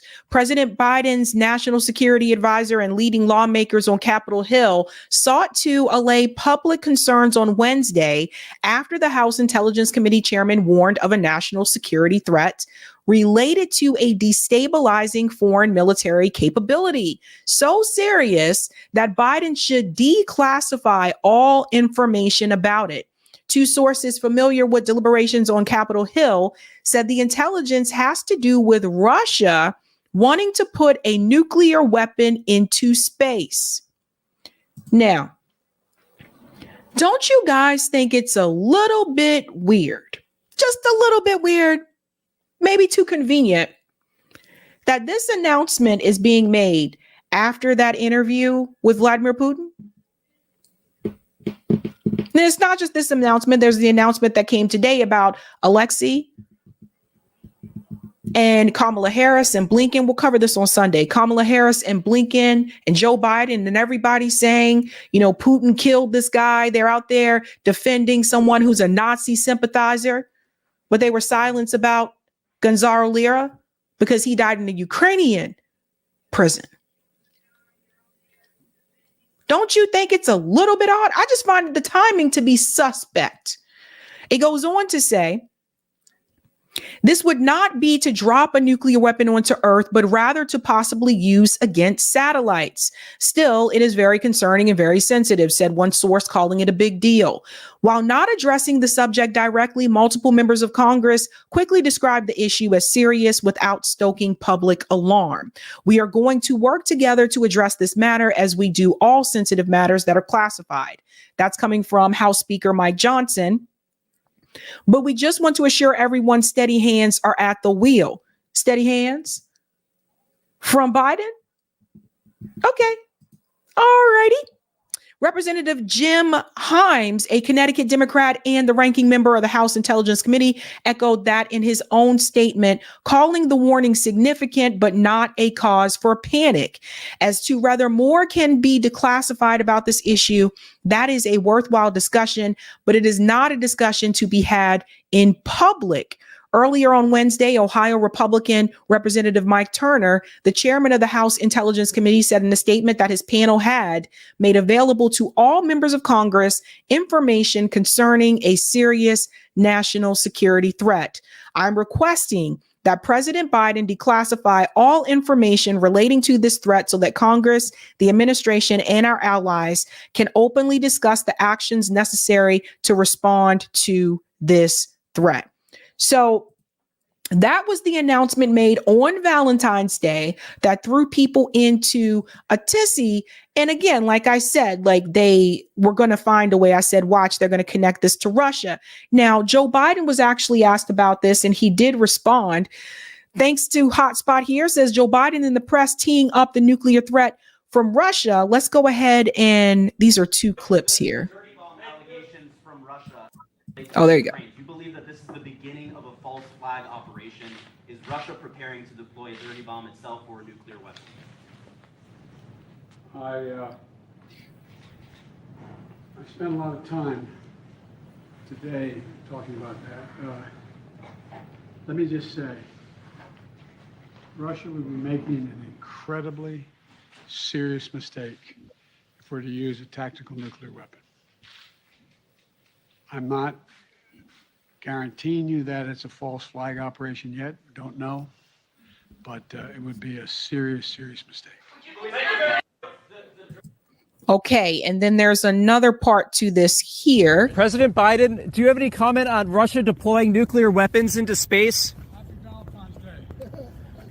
President Biden, is that the classified information Russia considered? Are you concerned about Russia sending nukes to the space?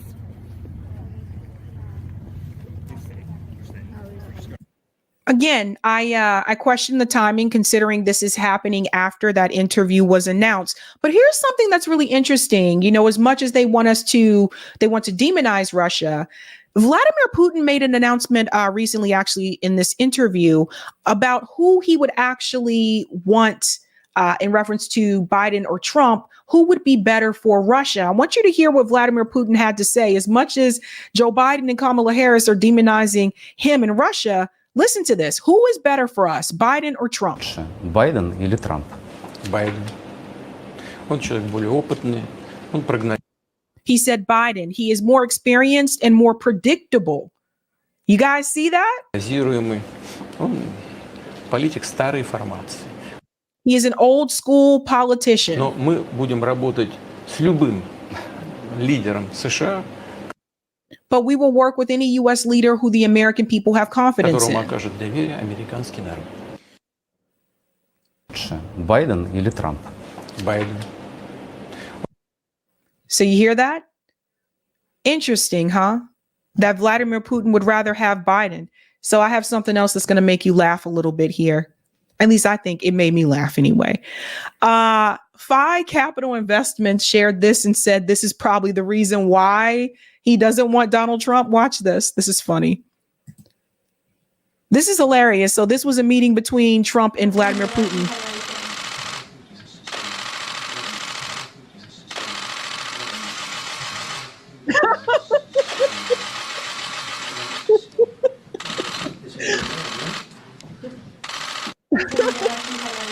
watch, pay attention to the way that, you know, when someone's walking up to you, shake their hand, right? So some people have a strong, firm handshake and some people do not, right? But notice Trump kind of pulls him toward, watch. It's kind of funny.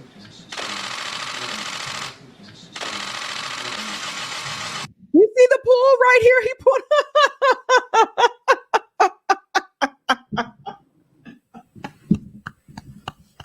That's why he said, no, I would not want him.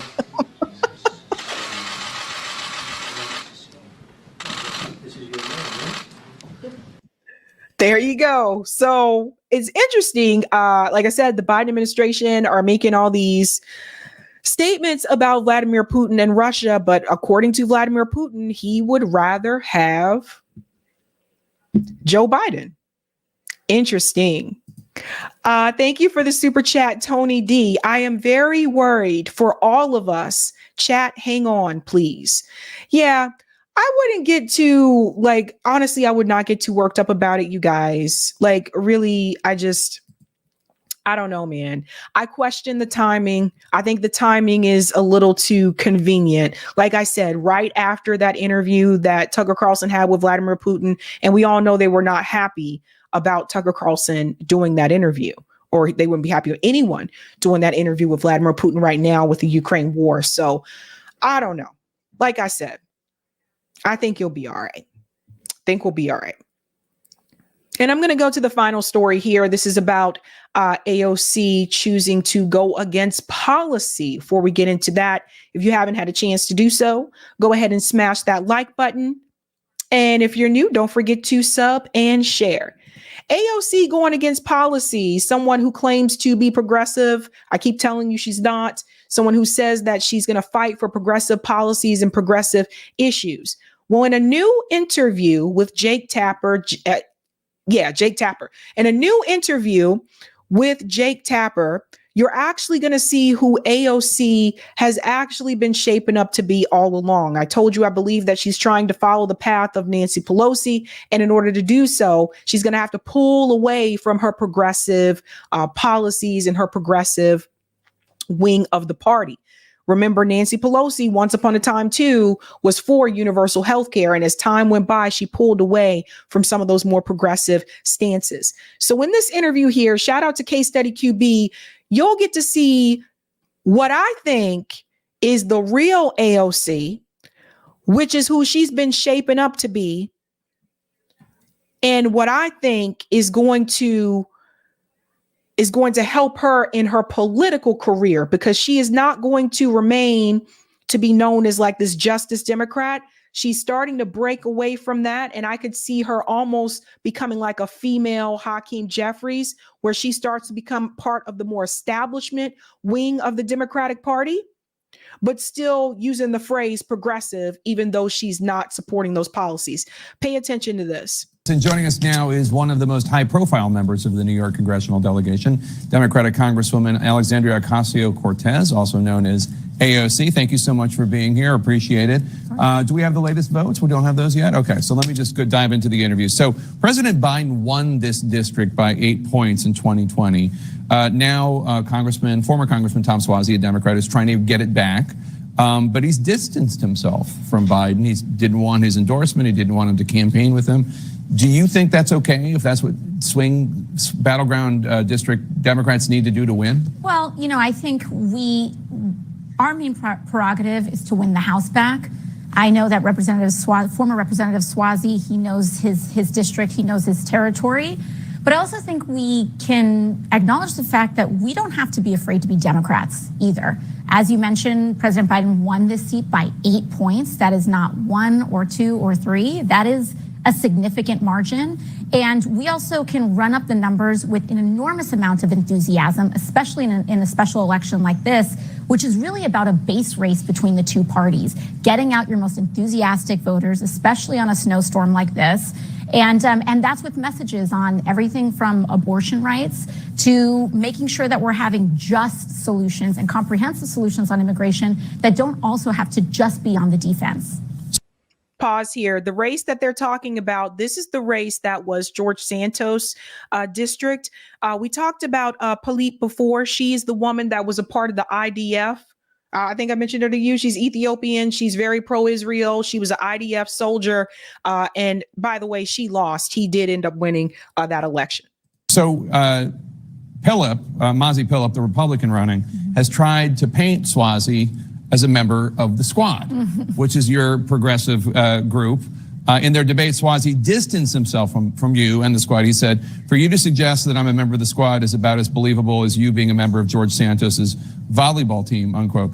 What do you make of her trying to tar him as a member of the Squad? I mean, I would agree with Tom Swazi, the idea that we are, that we're part of the same kind of cadre in Congress is incorrect. It's wrong. But that doesn't mean that we're not on the same team. We're part of a Democratic coalition that's a broad base. But I think it also shows that Mazi's desperate. You don't go for those enormous reaches that are frankly so laughable, especially to the people of Queens and Long Island who know Tom Swazi. He had 80% name ID going into this race. To claim something like that in a backyard that knows him is it really shows that they're reaching and that they're pretty desperate to try to land a punch there. So notice what she said. Pay attention to what she said. We're on the same team, right?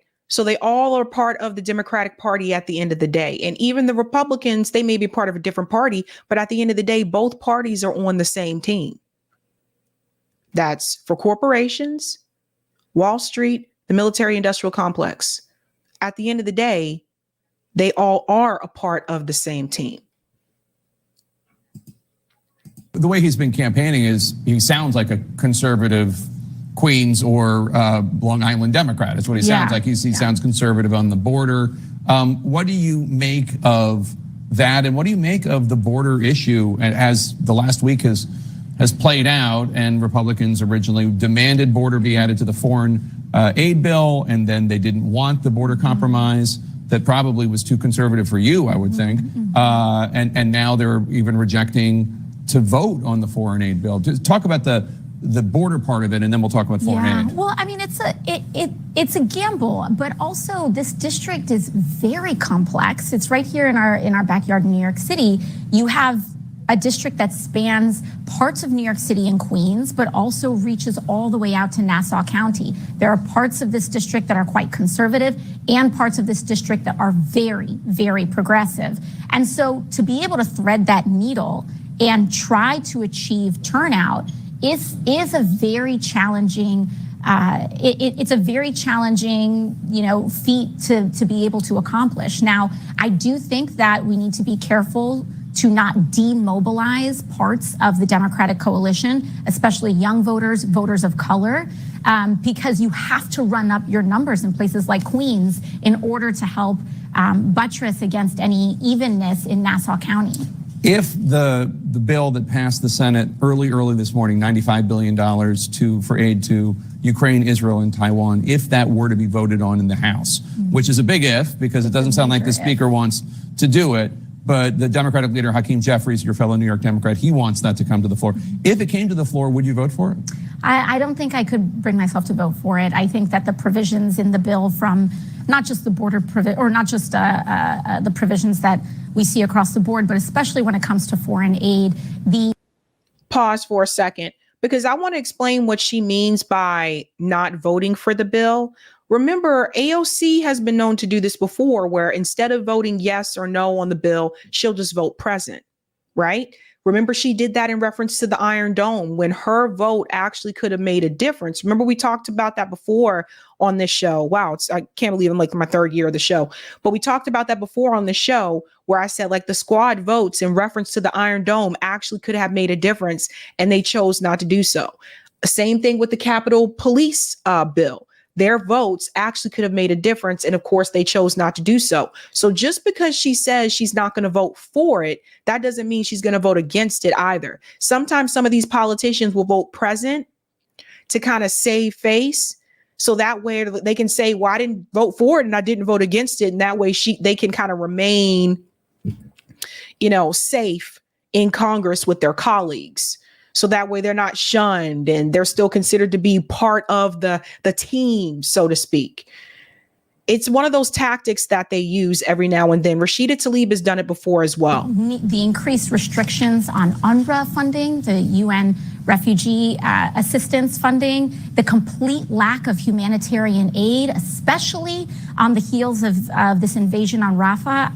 I think we are at a point where we have to do something to protect innocent people, innocent lives of Palestinians in Gaza. And I'm very concerned about the Netanyahu administration's lack of restraint and their stated intent and lack of regard for saving innocent lives. Let me pause here for a second, because once again, what did I tell you guys?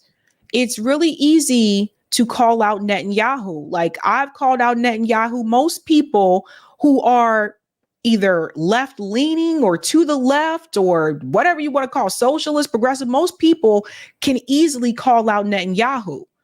What is more difficult, though, is to call out Zionism within itself. Because without Zionism, you don't get a Netanyahu.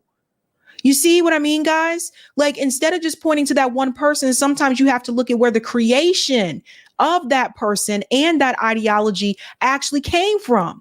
So without Zionism, you don't have a Netanyahu and his rhetoric and his hatred for the Palestinian people. Without Zionism, you don't have a Ben Shapiro. You don't have a Michael Rappaport. You don't have these horrible statements from Zionists like theirself. So you have to look at the ideology as a whole. You can't just point fingers at Benjamin Netanyahu, just like I can't just point fingers at Joe Biden or Donald Trump. I have to point fingers at the system that created those people in the first damn place, a system that is owned by the billionaire class. And the 99% are at the bottom. So that's the important part. And push back on people. When you see people take that easy road and say Netanyahu is far right wing and very dangerous, make sure you bring it back to the core issue, which is Zionism, which is supremacy. That is the problem. Senator Chris Coons about the foreign aid bill, and I'm going by memory here. I'm not 81, but my memory isn't always perfect. And I think he said that there was $10 billion in aid for humanitarian aid for Gaza. We'd have to see, but as it stands, the UNRWA is the #1 central corridor for humanitarian assistance to enter Gaza. And so to see how it would be structured, this is something that is, I think, of prime concern. And to also block off the main corridor of humanitarian aid is a major move from the U.S. Congress, especially that it's predicated on allegations that are still being investigated. But as those investigations continue to go on, the basis of them do seem to be eroding. And so we have to ask ourselves, why? Why would we do that? So let me just make something very clear here, okay? Talking about sending aid to Gaza is a moot point if Israel is preventing the aid from getting to the Palestinian people. You see what I mean? You're basically throwing money away at this point in time. What should happen is that Israel should not be allowed to block the aid from coming in. So you're throwing money out the window every time the US government says we're going to send this much aid to Palestinians in Gaza. None of that matters if Israel is preventing the food and the medicine and other supplies from getting to the Palestinian people. Or if Israel, and I've seen videos of this too, when the Palestinians that are in Rafah are trying to go to get supplies or food, the IDF shoots them. So you sending aid to people that have basically just become targets for racist Zionists is a moot point. It's a moot point if they can't get the food and they can't get the supplies. And that needs to be called out too. So for all the people, again, let's talk about the easy road and let's talk about the difficult road. It is easy to say we need to give food and aid to the Palestinian people in Gaza right now. because kids are starving there. That's the easy thing to say. It is more difficult to point out the fact that the reason why they're not receiving the aid that has been sent is because Israel is blocking it. I've seen all kinds of videos and kinds of pictures. They're setting the food on fire, all this kinds of stuff. And I consider that to be a war crime. But once again, Israel is not held accountable. And I really, really worry about this. I'm telling you, if Israel continues to go unchecked, there will be no stopping them, regardless who the population is. Doesn't have to be Palestinians next time. Next time, it could be someone else. Before you go, there have been a lot of questions, especially since that special counsel report last week that cleared President Biden of any wrongdoing legally, but certainly impugned his memory. And that came on the heels of just a few days before him talking about conversations he had in 2021 with world leaders who had died several years before that. He was confusing world leaders. Tom Swazi told a local news station when this question was raised about Biden, quote, "The bottom line is he's old. I mean, he's 81 years old. He wouldn't say, Swazi, whether Biden would be the Democratic nominee at the party convention in August. Do you have any concerns about his age? Do you have any concerns about whether or not he should be the nominee? I mean, I think right now, when it comes to the president's age, folks are talking about how he's 81, but we have to look at, first of all, Donald Trump is around the same age as 77, president. yeah. He's 77 years old. They could have. Now, this is where AOC is being disingenuous. First of all, she knows what we're talking about.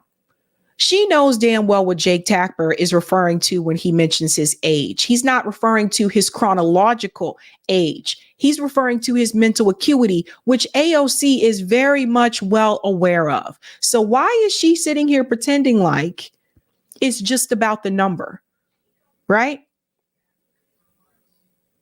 You see this? So let me tell you something. I believe AOC has been made some promises have been made to her. And I believe those promises may have been made probably around the time of Forced to Vote. Because that's when I started to see changes from her.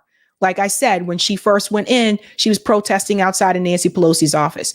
I believe there have been some backroom deals that have been made specifically to AOC. I can't speak for other members of the squad, but specifically for her, because she was the most popular squad member. And I believe that what she has been offered is to further her political career, even if it means running for president at some point. I could actually see her doing that. Don't know if she would win, but I could actually see her doing that. And I believe that she has been offered some type of political career advancement to go along more with the establishment part of the party, which is the majority of the party. And what they probably said to her is, you'll be able to still keep some of the progressivism that you want. Like, for example, you still want to maintain some type of hold on your progressive base, the people who came out to support you the first time around. So on certain issues, it'll be okay for you to speak in a progressive way. But on other issues, we're going to need you to move over to the establishment side. And of course, one of those issues, I would imagine, has probably been that regardless who the Democrat presidential candidate is, whether it's a progressive or it is the Dem establishment shill, you will support the Democrat nominee. And I say that because, remember, she endorsed Bernie Sanders in 2020. I believe that is what has happened. And I believe that AOC decided that her political career was more important to her than her integrity. And I also believe that if she were to go on to any of these left independent media shows, if she went back onto Glenn Greenwald's show, if she went back onto Jimmy Dore's show, if she even went on to TYT, hell, they would be easier. They would be easier on her. I believe this would be called out to her. And I believe that's why you do not see her appear onto left independent media. Let's let her finish here. Gone to high school together. And beyond that, Donald Trump has 91 indictments. And what I know who I'm going to choose. It's going to be one of the most successful presidents in modern American history that passed the Inflation Reduction Act, that got us the American Rescue Plan, that ensured that we could pass one of the largest federal investments in climate change in U.S. history. Let me pause for a second. See, let me tell you how she trying to play people. Let's go back to when she talks about what he passed. 7 years old, they could have gone to high school together. And beyond that, Donald Trump has 91 indictments. And what I know who I'm going to choose. It's going to be one of the most successful presidents in modern American history that passed the Inflation Reduction Act, that got us the American Rescue Plan, that ensured that we could pass one of the largest federal investments in climate change in U.S. Pause. See, the climate change piece is what really gets her into trouble. This is how she shows you that she's full of shit. Because AOC knows that even though that climate legislation passed, that Joe Biden is still fracking with the Willow Project. That's off the coast. Whoops, that's off the coast of Alaska, and also off the coast of Texas. He's also drilling there too. So AOC knows that Joe Biden is still approving projects that are actually still going to cause harm to the climate. She knows that. And two, when she says he passed these pieces of legislation, those pieces of legislation passed in Congress first. You see, this is the part that people, a lot of times we talk about the president, but who we put into the House of Representatives and the Senate actually matters even more. Because legislation is passed in the House first, then it moves on to the Senate, then the Senate passes the legislation, and then the president signs it. So all Joe Biden did was sign the legislation, but it was the House and the Senate that passed the legislation for it even to reach his desk for him to sign it. She's talking about this as though he did this by executive order, which he did not. That's why I say she's being disingenuous. Let's let her continue here. History. And as far as we go, as we know, virtually all the filing deadlines have passed. There's already been a primary. Voters have outright rejected Dean Phillips. President Biden is going to be the Democratic nominee, and hopefully have voters listen to what she's saying. Voters have outright rejected Dean Phillips. She didn't say that about Bernie Sanders. When Bernie Sanders was still running in 2020 in the Dem primary, after Joe Biden won South Carolina, she didn't say that about Bernie Sanders. Bernie Sanders stayed in through Super Tuesday and a little bit beyond that. She sounds like Nancy Pelosi. She sounds like Simone Sanders. She sounds like she's one of them.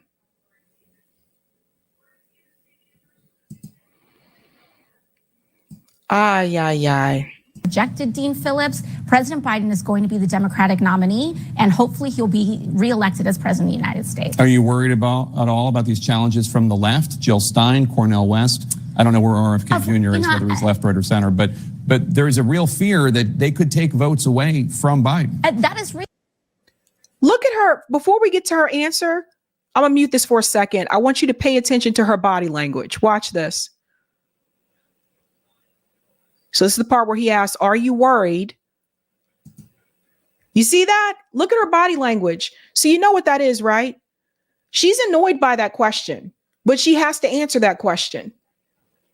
Jr. is, whether he's left, right, or center, but there's a real fear that they could take votes away from Biden. That is real. That is real, especially in states like Michigan, Pennsylvania, critical swing states. But we need to understand what we are staring down in this country. If Donald Trump is elected president of the United States, we do not know if there will be a verifiable next election that has integrity. He already tried to. So a verifiable election, in other words, democracy to AOC is more important than genocide. You see how she talks out both sides of her mouth? This is what I was telling you before. They told her you can be progressive on some things, like you can call out what's happening to the Palestinian people. You can do that, but you still got to get out there and promote Joe Biden. One of the reasons why we have not had a strong third party movement in this country. Yes, there's the issue with ranked choice voting. I talked about that before on the show. But the other reason is because people who actually have the platform and the power and the base to mobilize a lot of people to support those candidates chicken out and choose to back the establishment. So when I titled this story in the stream, AOC omits policy, what it's trying to show you is this. I don't vote for a person. I'm voting for the policies. So if you call yourself a progressive, you should be supporting the candidate that represents those policies and has the platform to do so. What AOC is doing is she's telling you that the genocide is wrong and we need a ceasefire and there needs to be some type of self-determination for the Palestinian people. But she is telling you to vote in support for the person who is aiding and approving and allowing the genocide to happen. And this is not to say that Trump would be any different either, because both of these presidents back and support Israel. Trump was the one who actually moved the Capitol. Remember that? So the point is, AOC, with the base and the platform that she has, she alone could be enough to mobilize all these young people and get them to go out there and support the third party independent candidates that are running correctly on progressive issues and have the right message and strategy when it comes to Gaza. But she is not going to do that because she wants to be a careerist. And that's how this works, ladies and gentlemen. That's how you get to keep your seat in DC. You kiss a lot of people's ass, you bend the knee when they tell you to, and you abandon your principles. And that is what has happened to AOC. AOC knows that Joe Biden is not the best president. AOC knows that this man does not have the mental acuity to have a re-election. But I also wouldn't be surprised if she also knows that they're going to swap someone else in as well. It's a fraud. And if I were you, if I lived in her district and I donated money to her campaign, I would contact her team and ask for a refund. In fact, I think everybody should do that. I think everyone should do that. If you live in these districts of the squad members and you take issue with the way that they've been voting on policy and you feel like you were robbed and they did you wrong, especially if you gave your last, you should contact their team and ask for a refund. They got receipts. I encourage everybody to do that. That's something you can actually do. Contact the team and ask for a refund. Maybe if enough people did that in reference to these politicians failing the American people, their constituents that supported them and donated to them, maybe they can get their act straight.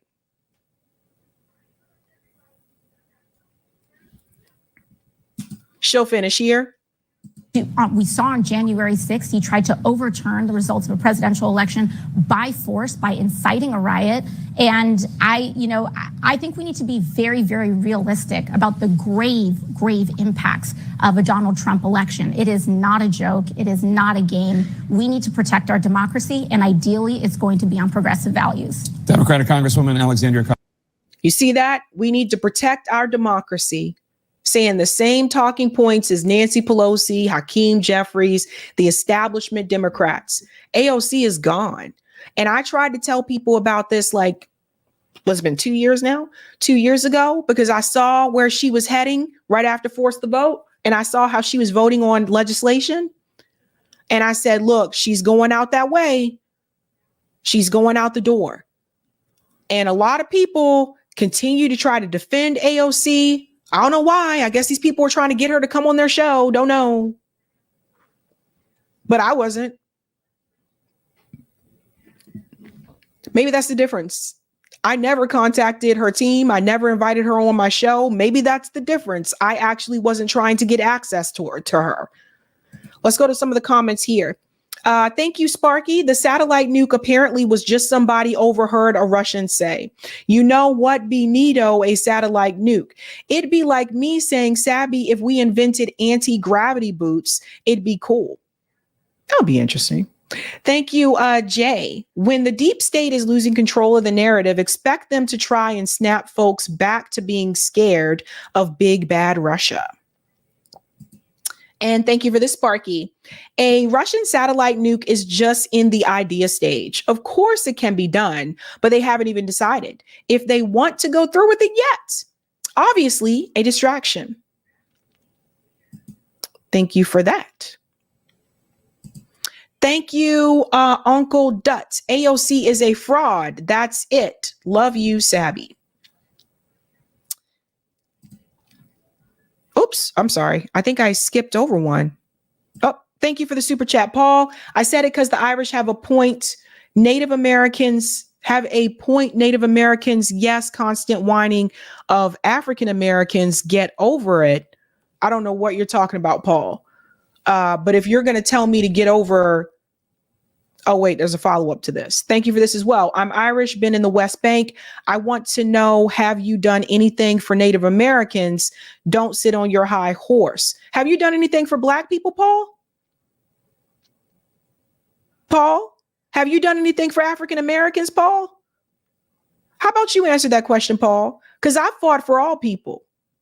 Okay? Thanks. Thank you for the super chat, Tony. LOL, I know if Trump wins 2024, the squad will be deported at least. I don't know about deported. What do you mean? They're American citizens. They can't be deported, Tony. Thank you for the super chat. That one Black boy. Ilhan Omar is my rep. I'm going to get my refund. Is it an easy process to get a refund? I'm not sure, but I mean, all of the congressmen and congresswomen, like their contact information is online. So it's not that they can't be contacted. They usually have a phone number. Some of them may have their email address as well, but still contact them. If you donated money, contact and say you want a refund. That should be allowed to anyone. Let me pick the comments on Rockfin, Eric, and then we can head out. Thank you for the tip on Rockfin, Roger. Believe it or not, it's perfectly legal to keep campaign money when election is over. Don't forget Maine. We'll do Maine on Sunday. Thank you for the tip, Hemp. Putin said on RT that he prefers Biden because he's predictable. He said tucked is dangerous. Maybe you mean Trump is dangerous. It looks like Israel is not only denying painkillers to children, they maim who need amputations, but they left the babies in incubators to decompose in their cribs. What's it going to take for people to be in a permanent state of outrage? That is the only way things changed. Only. I know. Thank you for that.